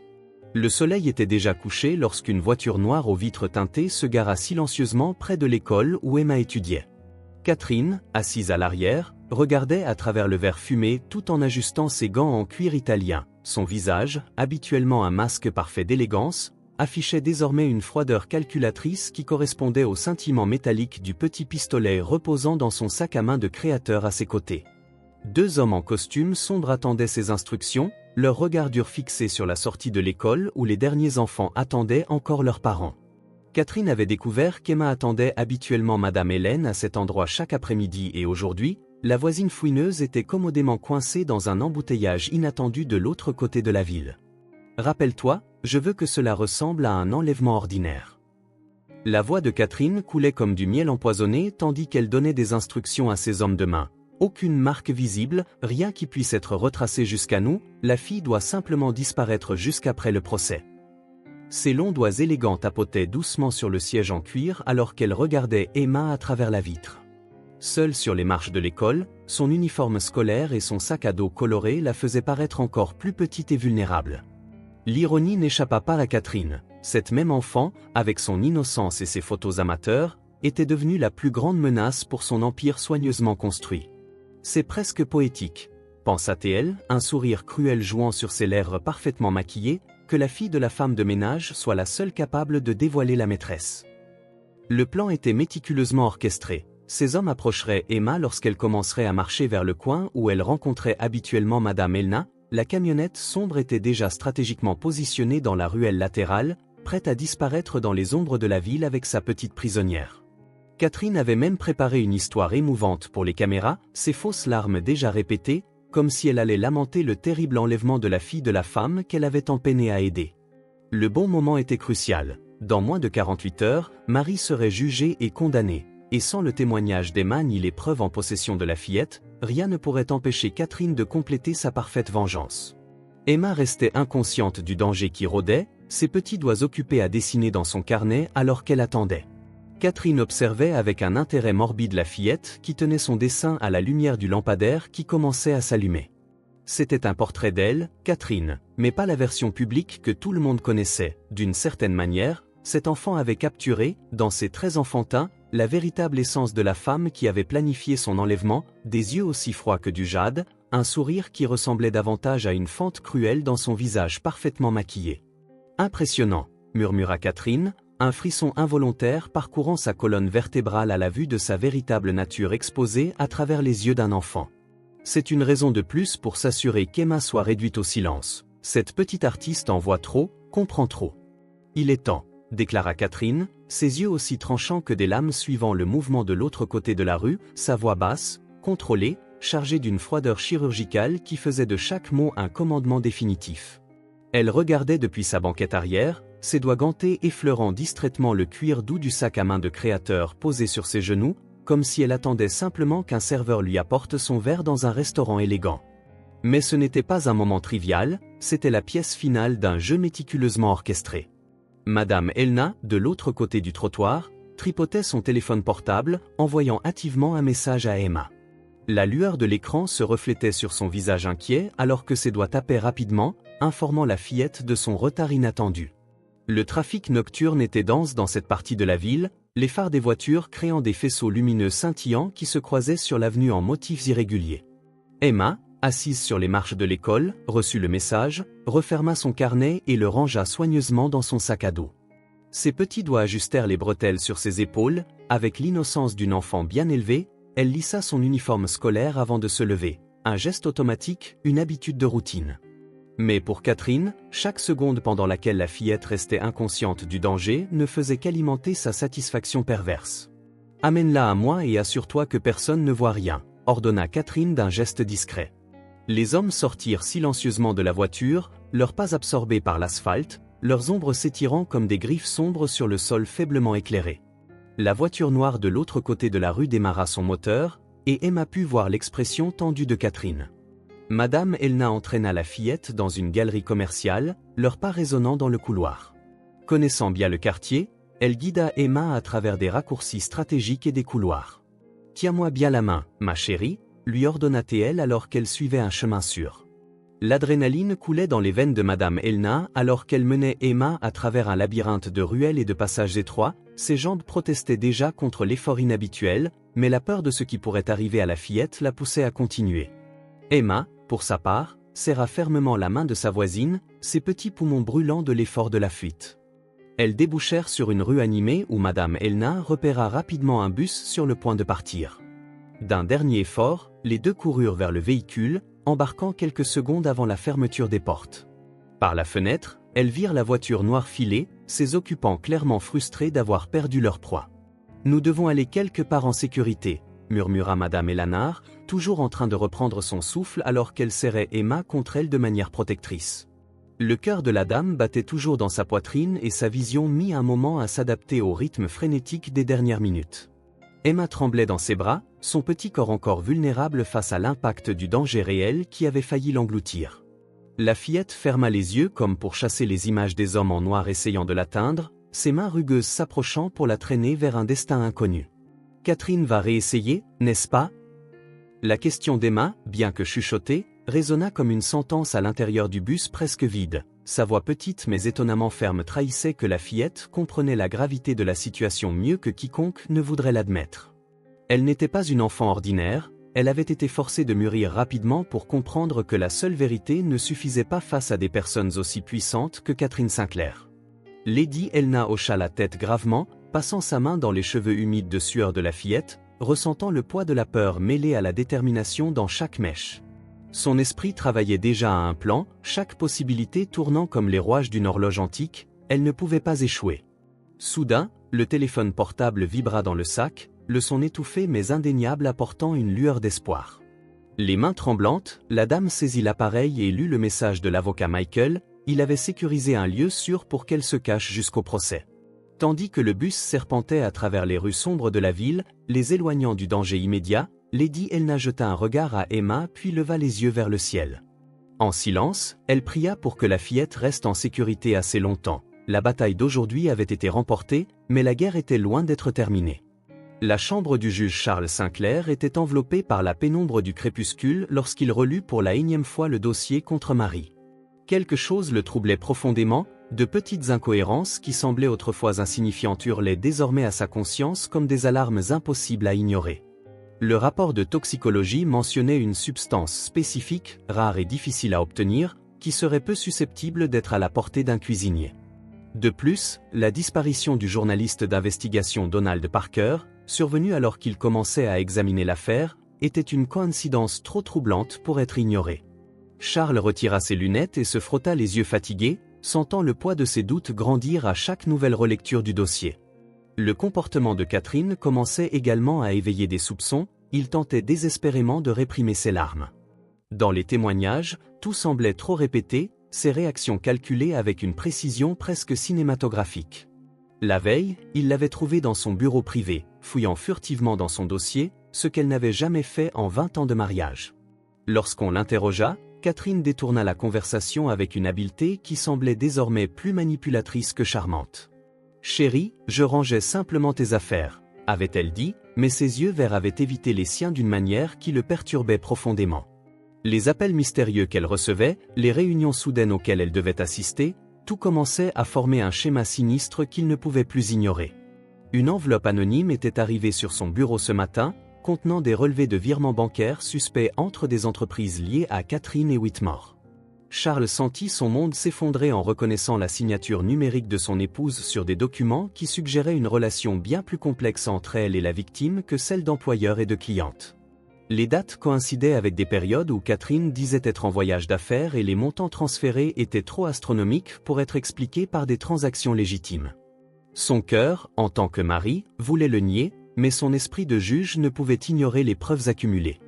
La porte de sa chambre s'ouvrit doucement et Catherine entra telle une vision dans sa robe immaculée, son parfum coûteux la précédant tel un héros de sa présence. Les caméras de télévision étaient déjà positionnées dans le couloir du palais de justice, prêtes pour le grand jour du procès. « Charles, chéri, nous devons parler de demain », dit-elle d'une voix mélodieuse, portant ce ton qu'il reconnaissait désormais comme son arme la plus efficace. Catherine s'approcha de son bureau, des larmes commençant déjà à couler de ses yeux parfaitement maquillés. « Cette femme doit payer pour ce qu'elle a fait.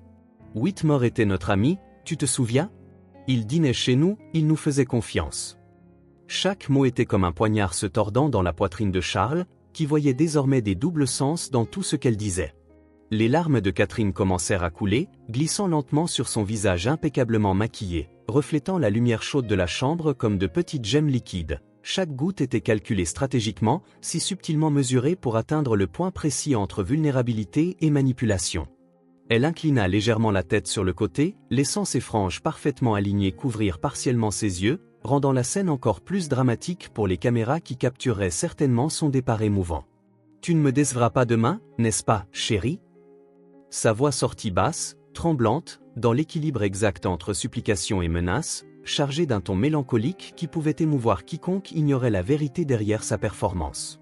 Sa main bien manucurée glissa doucement sur le bureau en acajou, ses doigts nus et polis effleurant légèrement les documents que Charles avait devant lui, comme si son toucher pouvait l'influencer pour prendre la décision qu'elle désirait. « Tu as toujours été un homme juste, Charles, un homme qui sait ce qui est le mieux pour sa famille, » continua-t-elle, son ton oscillant entre douceur et venin. « Ce serait un scandale si les gens savaient. Tu hésites à faire ce qu'il faut, » observa Charles, regardant sa femme en silence, son esprit emporté par un tourbillon de pensées contradictoires. Pour la première fois, il vit le masque parfait de Catherine commencer à montrer des fissures. L'éclat dans ses yeux, celui qui l'avait jadis captivé, semblait maintenant froid, presque cruel. Le poids de la robe n'avait jamais paru aussi écrasant qu'à cet instant. sa respiration se fit lourde alors que sa conscience luttait entre le devoir moral et la peur des conséquences. Aurait-il le courage de faire ce qui était juste, même si cela signifiait détruire son mariage et peut-être sa propre carrière? Le tribunal était bondé ce matin-là, le murmure des conversations emplissant l'air tel un essaim agité. Marie, assise dans le box des accusés, vêtue de son uniforme orange de prisonnière, semblait avoir vieilli de plusieurs décennies ces derniers mois. Ses mains, autrefois sûres et habiles en cuisine, tremblaient légèrement alors qu'elle regardait les jurés prendre place. Le visage qui arborait jadis toujours un sourire doux était désormais marqué par de profondes cernes, témoignant des nuits blanches passées en prison, plus douloureux que les traces des coups qu'elle avait reçus en détention. Plus douloureux encore était le vide qu'elle ressentait dans sa poitrine. Emma était introuvable et personne ne lui avait dit où se trouvait sa fille. La peur pour le destin de sa petite artiste consumait ses pensées plus que sa propre sentence imminente. Catherine occupait une place au premier rang, sa silhouette élégante affichant une dignité feinte et une souffrance répétée. Son tailleur noir impeccable et son maquillage doux transmettaient exactement l'image qu'elle voulait projeter, celle d'une protectrice trahie, pleurant la perte d'une amie proche. Les caméras de télévision, exceptionnellement autorisées à diffuser le procès, capturèrent chaque soupir calculé, chaque larme minutieusement chronométrée qu'elle laissait échapper. Le juge Charles, assis sur son banc surélevé, gardait une expression indéchiffrable alors qu'il feuilletait les documents devant lui, évitant délibérément le contact visuel avec sa femme et l'accusé. L'atmosphère était empreinte d'une tension palpable, comme si l'air lui-même était électrifié par l'anticipation de ce qui allait se passer. « Tout le monde, levez-vous pour le début de la séance », annonça l'huissier, sa voix résonnant dans la salle alors que tout le monde se levait. Marie sentit ses jambes se défausser lorsqu'elle se leva, le poids des menottes à ses poignets semblant augmenter à chaque seconde qui passait. Le procureur, un homme sévère qui la considérait déjà comme coupable, organisa ses notes avec une assurance qui fit tordre son estomac. Son avocat commis d'office paraissait mal à l'aise et non préparé, fouillant nerveusement dans son dossier maigre contenant une défense qu'ils savaient tous deux être insuffisante. À travers les hautes fenêtres du palais de justice, des rayons de soleil perçaient l'air lourd, créant des faisceaux de lumière semblables à des projecteurs naturels sur le drame sur le point de se dérouler. Le juge Charles commença les procédures d'une voix ferme, mais Marie remarqua une légère hésitation dans son regard lorsqu'il prononça son nom. L'État contre Marie Dorson, inculpée du meurtre au premier degré de Robert Whitmore par empoisonnement, ces mots retentirent lourdement dans le silence de la salle. Marie ferma les yeux un instant, se remémorant la dernière fois qu'elle avait vu Emma, sa brave petite fille tentant de la rejoindre alors qu'elle était emmenée par la police. Le désir ardent et l'inquiétude pour sa fille étaient comme des couteaux se tordant dans sa poitrine, la faisant se demander si elle avait encore la force d'affronter ce qui allait arriver.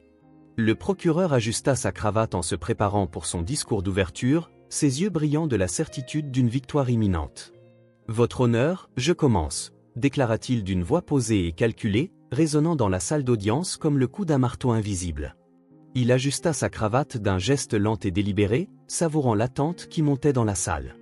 « Aujourd'hui, nous présenterons des preuves irréfutables que l'accusé, abusant de la confiance qui lui avait été accordée, a préméditativement empoisonné Robert Whitmore lors d'un dîner à la résidence des Sinclair. » Ces mots résonnèrent avec un poids presque théâtral, remplissant chaque recoin de la salle comme s'il n'y avait plus de place pour le doute. Marie sentit un frisson parcourir sa colonne vertébrale, son corps se rétractant légèrement sous le poids de ces mots qui semblaient annoncer un verdict attendu. Des larmes silencieuses coulèrent sur son visage, chaude et traîtresse, tandis qu'elle regardait les jurés, chacun affichant une expression impassible, fermée. Expression, mais Marie reconnut les signes subtils trahissant la décision qu'ils avaient déjà prise avant même d'entendre la moindre preuve. Le léger froncement du sourcil d'un gentleman dans la troisième rangée, la manière dont l'une des jurées pinça ses lèvres comme si son sort était déjà scellé. Au fond de la salle, les journalistes remplissaient leurs carnets avec une véracité troublante, leurs plumes grattant le papier à un rythme frénétique, capturant chaque syllabe comme des prédateurs disséquant leur proie. Des rafales de flash perçaient l'environnement, éclats de lumière se reflétant sur le sol poli et transformant la scène en un spectacle public d'humiliation. Catherine, assise au premier rang, exhibait la posture d'une veuve inconsolable, ses mains délicatement jointes sur ses genoux, la robe noire du matin encadrant parfaitement ses yeux baissés, comme si elle était encore en deuil.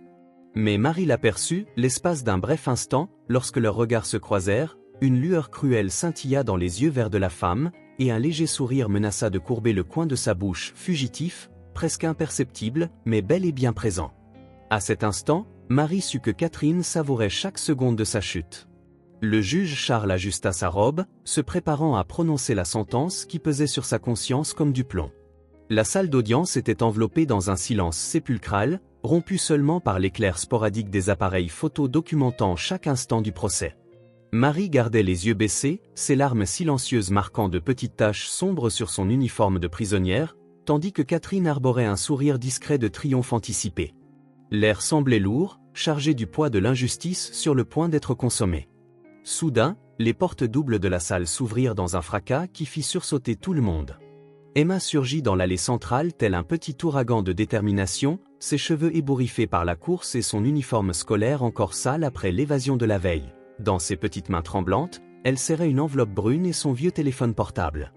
Madame Eleanor la suivait de près, tentant de la rattraper, tandis que l'avocat Michael se précipitait avec un dossier de documents. « Ma mère est innocente !» Le cri d'Emma résonna contre les murs de la salle d'audience, sa voix enfantine dégageant une force qui immobilisa tout le monde. Marie leva brusquement la tête à l'écoute de la voix de sa fille, un sanglot s'échappant de ses lèvres lorsqu'elle vit sa petite fille après tant de temps. De son côté, Catherine se leva d'un bond, son visage élégant se transformant en une expression de fureur à peine contenue. « Ordre ! Ordre dans la salle d'audience !» La voix du juge Charles tonna au-dessus du tumulte qui venait d'éclater, mais Emma courait déjà vers le banc des juges, les mains tendues, brandissant les preuves qu'elle portait. « Oncle Charles, s'il vous plaît, regardez !» Tante Catherine ment, fit-elle, et ses paroles firent retenir leur souffle à toute la salle. Emma, ignorant les protestations des agents de la cour qui tentaient de la retenir, connecta son téléphone à un projecteur utilisé pour la présentation des preuves. La photo qu'elle avait prise cette nuit fatidique apparut alors sur le mur, agrandie et aussi claire qu'un cri de vérité. Catherine se reflétait dans le miroir, versant quelque chose dans le verre de Whitmore. La salle éclata d'exclamations de surprise et de choc lorsque Catherine se leva, le visage pâle comme de la cire. « C'est absurde, une machination. Comment peuvent-ils permettre à une enfant d'interrompre un procès de la sorte ?» La voix de Catherine tremblait d'une note de panique jamais entendue dans son ton habituellement maîtrisé. Mais Emma n'avait pas fini. De ses mains tremblantes mais résolues, elle ouvrit l'enveloppe que Robert avait confiée à Madame Helena avant de disparaître. Le journaliste Robert avait tout découvert. Sa voix enfantine portait une maturité bien au-delà de son âge lorsqu'elle remit les documents au juge. Tante Catherine et oncle Whitmore volaient de l'argent ensemble, mais ils voulaient dire la vérité. Emma n'eut pas besoin de terminer la phrase. Les documents parlaient d'eux-mêmes. Le juge Charles examina les preuves, les mains tremblantes, ses pupilles dilatées absorbant chaque ligne des documents.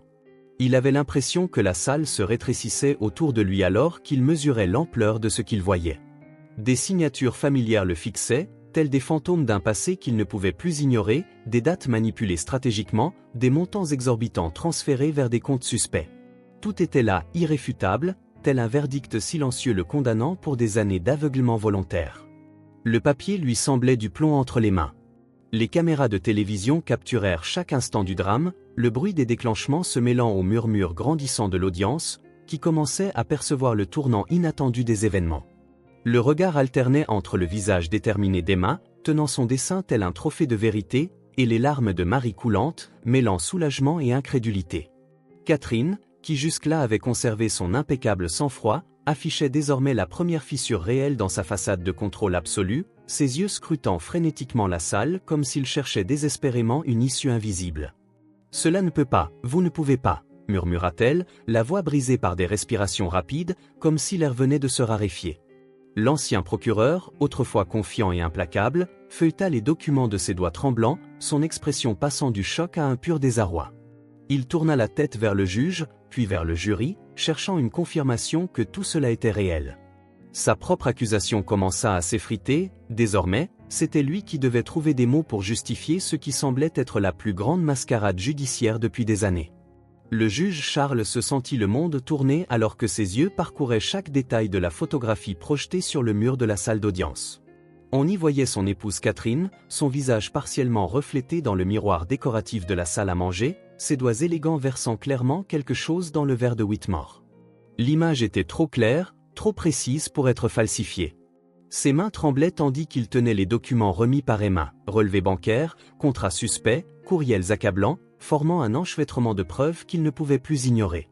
20 ans de mariage s'effondraient sous ses yeux comme un château de cartes frappé par une bourrasque impitoyable. « Catherine, Sa voix sortit comme un chuchotement rauque, chargé de 2 décennies de confiance trahie. Tu m'as utilisé, tu as utilisé ma position, ma confiance pour condamner une innocente. Catherine, réalisant que son masque de perfection avait enfin glissé, laissa son visage prendre une expression de mépris qui choqua tous les présents. Tu as toujours été si facilement manipulable, Charles. Sa voix trancha l'air telle une lame empoisonnée, si préoccupée par les apparences, si avide de croire à tes propres mensonges sur notre mariage parfait. Elle se redressa, conservant pourtant sa posture élégante même si son monde s'effondrait. Les caméras de télévision capturèrent chaque instant, diffusant en direct la transformation de la socialité respectée en une criminelle démasquée. Le procureur, qui quelques minutes plus tôt plaidait avec ferveur pour la culpabilité de Marie, feuilletait maintenant frénétiquement les documents, son expression passant du choc à la détermination. Emma se précipita pour étreindre sa mère en pleurs, installée dans le box des accusés, tandis que Madame Eleanor et l'avocat Michael s'avançaient avec d'autres preuves en main. « Votre honneur », la voix du procureur trancha les murmures envahissant la salle, à la lumière des nouvelles preuves présentées, le ministère public retire immédiatement toutes les accusations contre Marie Dorson. Il marqua une pause dramatique, ajustant sa cravate avant de poursuivre. De plus, je demande l'arrestation préventive de Catherine Sinclair pour les crimes d'homicide aggravé, de fraude financière et de tentative d'obstruction à la justice. Nous avons des raisons de croire qu'elle est également impliquée dans la disparition du journaliste Donald Parker. Le chaos éclata dans la salle d'audience lorsque 2 policiers se mirent à s'approcher de Catherine. Le murmure monta en vagues, telle une mer rouleuse de choc et d'incrédulité. Les reporters se bousculaient pour mieux capter la scène, tandis que les flashs explosaient comme des éclairs, illuminant le visage de Catherine sous des angles brutaux et capturant chaque nuance de sa fureur incontrôlée. Les jurés échangèrent des regards alarmés, certains portant la main à leur bouche d'incrédulité. Dans les gradins, des chuchotements nerveux se répandirent rapidement, créant une cacophonie de murmures étouffés et d'exclamations indignées. Catherine recula, ses talons claquant sur le sol de marbre, ses mains tremblant légèrement, ses yeux jadis si maîtrisés et séduisants flamboyant d'une fureur sauvage. Comme si elle refusait toujours d'accepter la défaite, elle prit une profonde inspiration, son expression oscillant entre le mépris et un besoin désespéré de se justifier. « Tu ne comprends pas », siffla-t-elle, sa voix coupante et chargée de venin. « Whitmore allait tout détruire, révéler nos affaires, ruiner des années de travail soigné, il fallait l'éliminer, et cette gueuse entremetteuse était l'excuse parfaite. » Les mots s'échappèrent de ses lèvres avant même qu'elle ne puisse les contenir, résonnant dans la salle comme le tonnerre. Le silence qui s'ensuivit fut écrasant, chaque mot ayant été capturé par les micros disposés dans la salle, diffusé en direct à des millions de téléspectateurs. L'impact de cette confession résonna dans la chambre comme une onde sismique, provoquant des halètements de choc et poussant les reporters à redoubler d'intensité dans leur prise de notes. Le juge Charles, encore en proie à l'effort de comprendre l'ampleur de ce qu'il venait d'entendre, se redressa dans sa chaise, le visage pâle mais l'expression se durcissant, retrouvant son sang-froid professionnel. Il leva le marteau et le frappa avec force, le son résonnant tel un coup final sur le destin de Catherine. Le tumulte qui s'ensuivit après la confession de Catherine offrit la distraction qu'elle espérait. D'une agilité de serpent acculé, elle repoussa violemment les 2 agents qui s'approchaient d'elle et courut vers la sortie de secours. Ses talons coûteux martelaient le marbre comme des tambours frénétiques tandis qu'elle renversait chaises et personnes sur son chemin. Le juge Charles, encore stupéfait par la révélation de la véritable nature de son épouse, observait la scène comme pris dans un cauchemar dont il ne pouvait se réveiller. « Tu pensais vraiment m'attraper aussi facilement ?» résonna froidement sa voix dans la salle. Whitmore n'était qu'un pion sur l'échiquier, il y a bien d'autres personnes impliquées. Les caméras capturèrent chaque mot tandis que Catherine, tendue, fouillait dans son sac, provoquant une agitation dans la salle d'audience. Tout le monde recula, craignant ses intentions. Emma serra Marie Dorson dans ses bras, tandis que Lady Eleanor se plaçait en garde devant elle. L'avocat Michael, faisant preuve d'un courage inattendu, tenta de barrer la route à Catherine, mais elle le repoussa d'un viol geste de son sac à main. « Tu sais ce qui est le plus pathétique, Charles ?» cria-t-elle à son mari, son sourire désormais un masque tordu de cruauté. « Combien il était ridiculement facile de te manipuler toutes ces années, toi, le grand juge intègre, si préoccupé par ta réputation que tu ne voyais pas la vérité sous ton nez. » Ces mots étaient autant de flèches empoisonnées, chacune frappant Charles comme une blessure physique. Mais l'évasion de Catherine fut plus brève qu'elle ne l'espérait. Ses talons aiguilles claquaient sur le marbre poli de la salle tandis qu'elle repoussait des chaises et heurtait des personnes, toutes tentant de comprendre ce qui se passait. Le murmure frénétique de la foule emplissait l'air, se mêlant à des exclamations de choc et à des questions murmurées. Les caméras s'ajustèrent rapidement pour capter sa tentative désespérée de fuite, tandis que les reporters commentaient à voix basse ce rebondissement inattendu. En franchissant les portes doubles de la salle, un vent glacial frappa son visage. Mais ce ne fut pas la température qui la fit s'arrêter, c'est la vue qui l'attendait dehors. Là, gravissant les imposantes marches du palais de justice, se tenait une équipe d'agents fédéraux, leurs insignes scintillant dans la lumière de fin d'après-midi.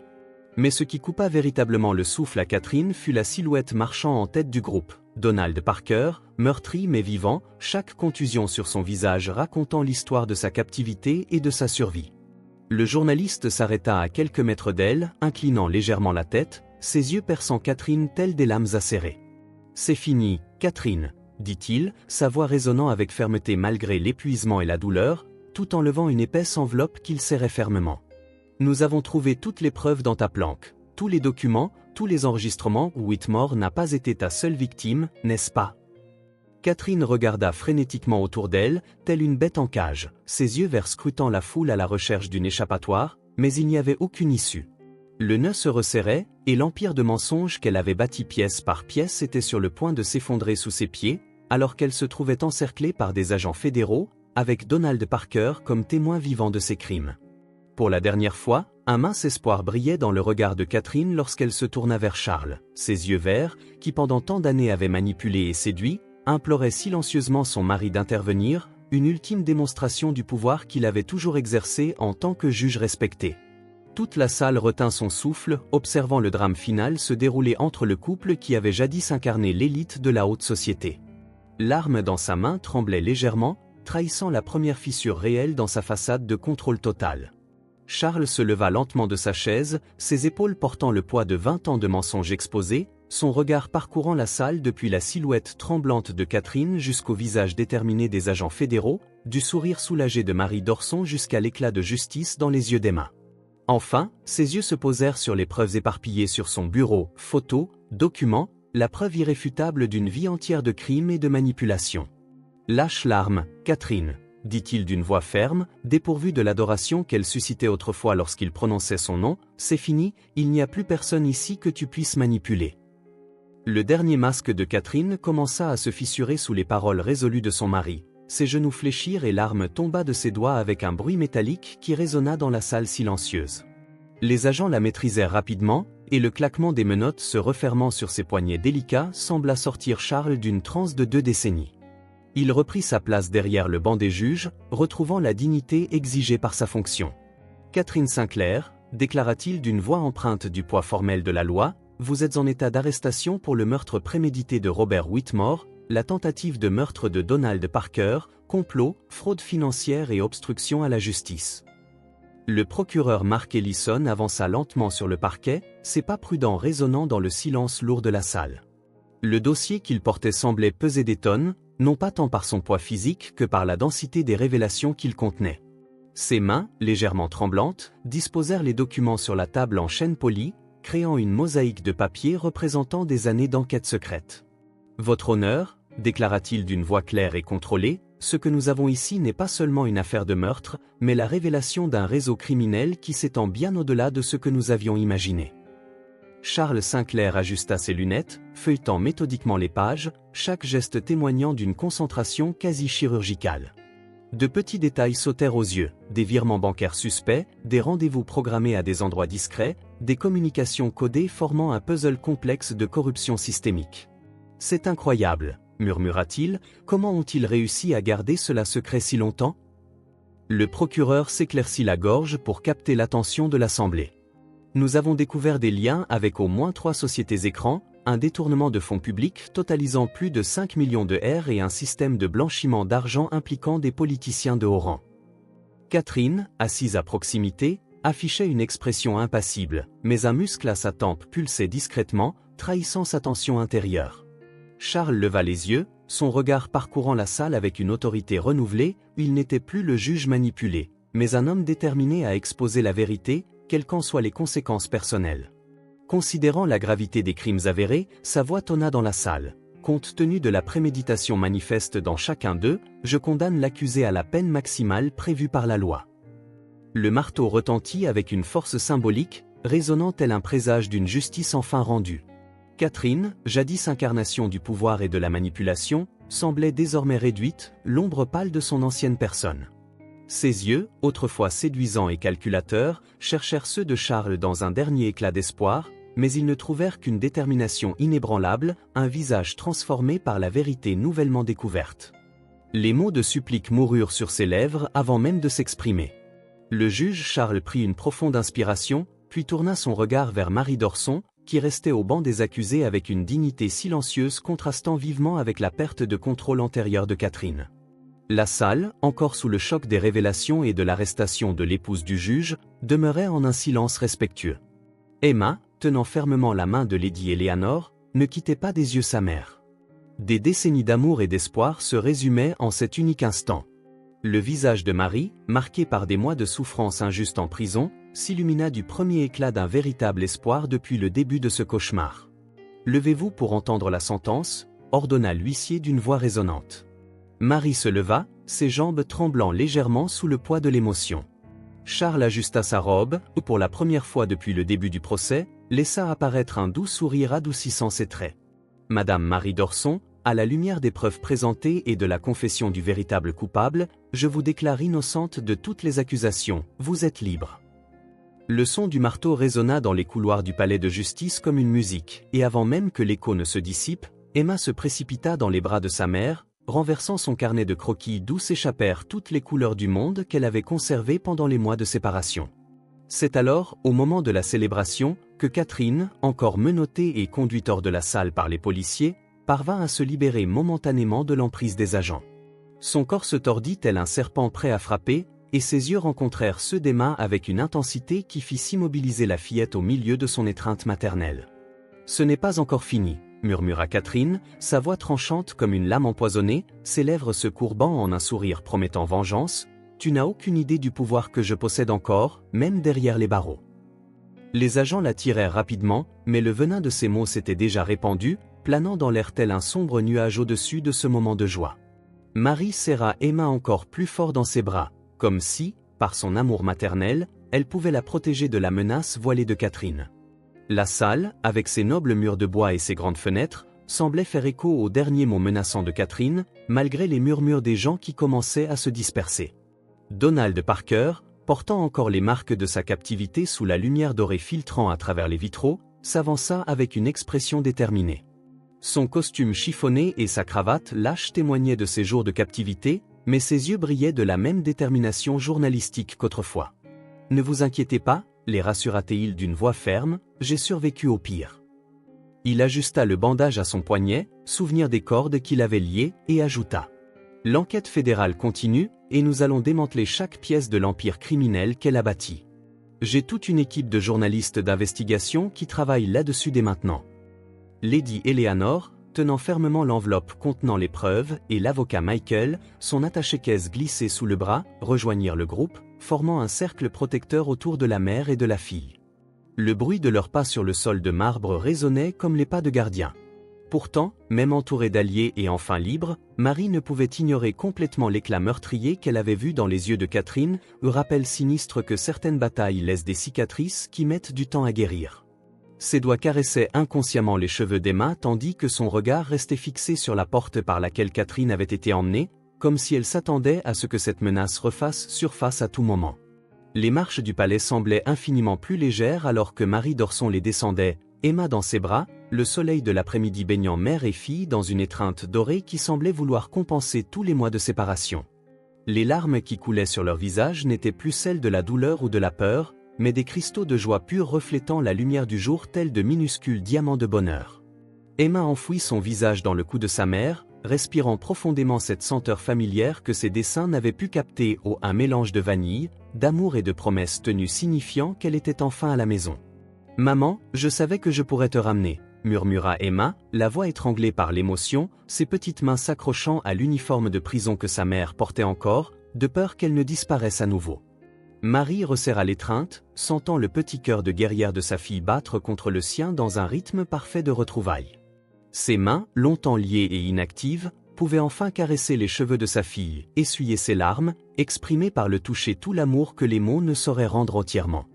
Le monde autour d'elle sembla s'effacer, reporters et caméras, spectateurs pressés sur les marches, amis émus, tout s'était dissous en cet instant sacré de reconnexion. Le brouhaha de la ville autour du palais devint un murmure lointain, comme si l'univers lui-même respectait cet instant entre mère et fille. « Ma petite artiste courageuse », murmura Marie, les larmes de joie aux yeux, ses doigts tremblants caressant le visage d'Emma, ressentant chaque détail que le souvenir de la prison avait tenté d'effacer. Elle se retira juste assez pour regarder dans les yeux d'Emma, ces mêmes yeux qui avaient capturé la vérité dans ses dessins et ses photos quand personne d'autre ne le voyait. L'uniforme de prison qu'elle portait contrastait avec la tendresse de l'instant, mais même ce tissu rugueux ne pouvait altérer la douceur de son toucher maternel. « Tu n'as jamais abandonné, tu n'as jamais cessé de te battre, tu es la véritable héroïne de cette histoire », continua Marie, la voix étranglée par l'émotion. « Quand j'étais là-dedans, c'était tes dessins qui me maintenaient forte. » Emma sourit à travers ses larmes, ce sourire pur et lumineux que Marie redoutait de ne jamais revoir, ses petites mains, qui depuis des mois transformaient la douleur en art, tremblant légèrement en ouvrant son sac à dos usé, le même qui l'avait accompagnée à chaque visite en prison.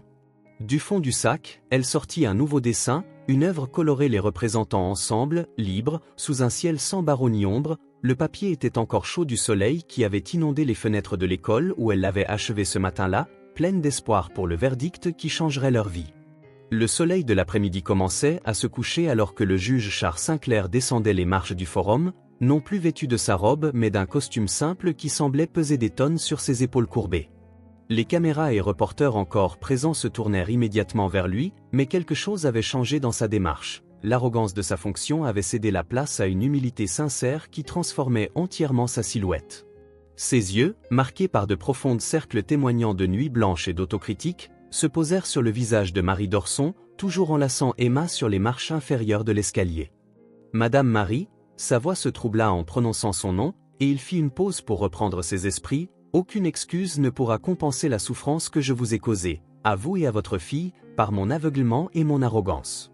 J'ai laissé ma fierté, ma position et ma confiance mal placée en Catherine m'empêcher de voir la vérité qui était sous mes yeux. » Ces mots sortirent comme une confession douloureuse mais nécessaire, chacun portant le poids de mois d'injustice.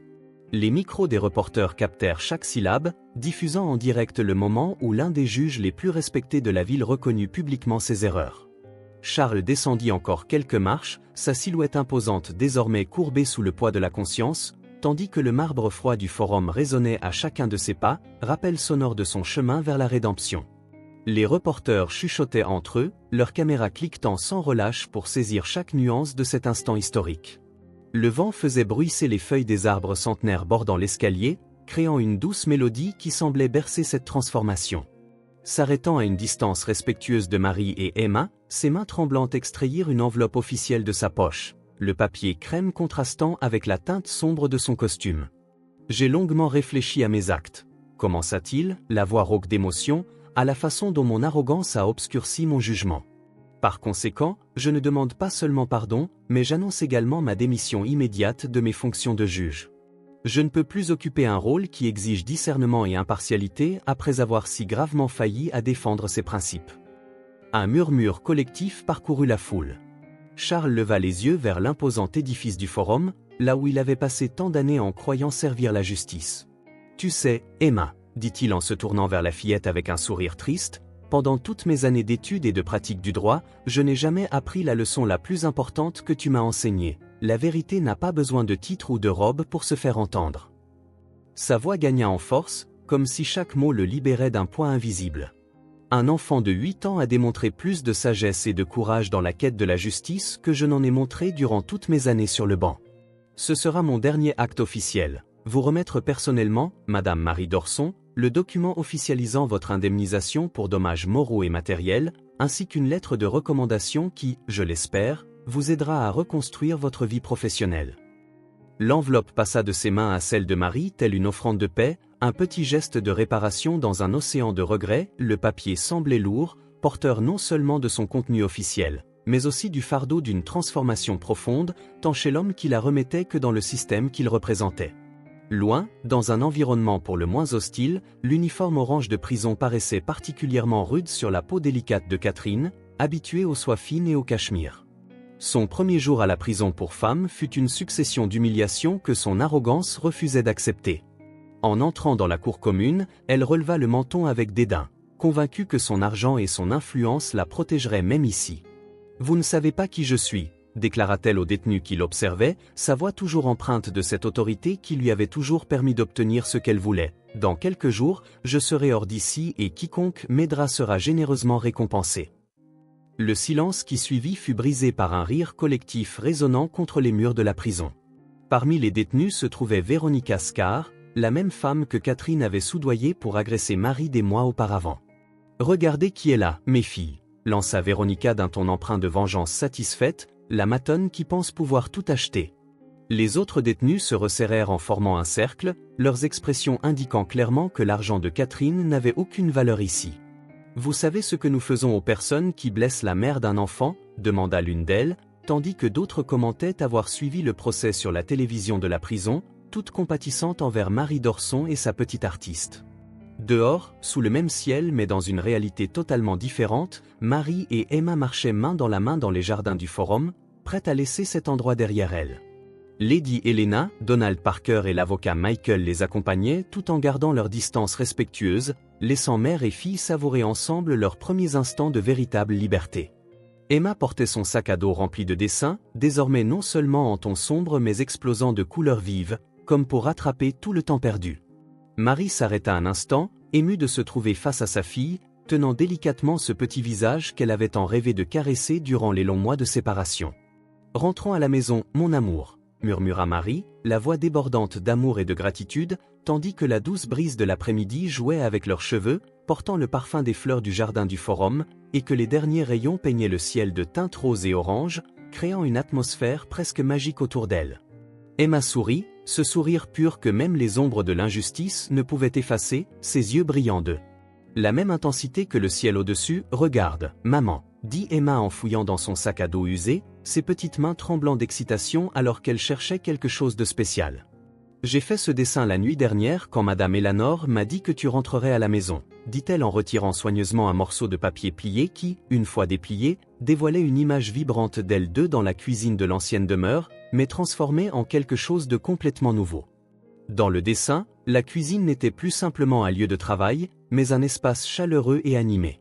Marie y était représentée portant son tablier préféré, celui avec des motifs floraux que sa mère lui avait offert, et Emma à ses côtés, toutes deux préparant ce qui semblait être le fameux gâteau au chocolat.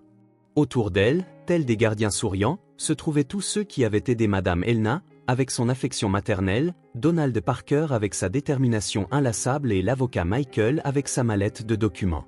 « Regarde, maman, maintenant nous pourrons à nouveau cuisiner ensemble, » expliqua Emma, ses doigts effleurant doucement les figures sur le papier, « et cette fois ce sera dans notre propre cuisine où personne ne pourra nous séparer. » Marie sentit des larmes chaudes couler sur ses joues alors qu'elle admirait chaque détail du dessin. C'était plus qu'une illustration, c'était une promesse d'avenir, une affirmation d'espoir. « C'est parfait, mon amour, » répondit-elle, la voix étranglée par l'émotion, « et tu sais quoi ? J'accrocherai ce dessin dans notre nouvelle cuisine pour nous rappeler toujours que l'amour et la vérité triomphent toujours à la fin. » Main dans la main, mère et fille marchèrent vers le soleil couchant, leurs pas légers, libérés du poids de l'injustice qui les avait séparés si longtemps. L'avenir s'étendait devant elles telle une toile vierge, prête à être remplie de toutes les couleurs de demain.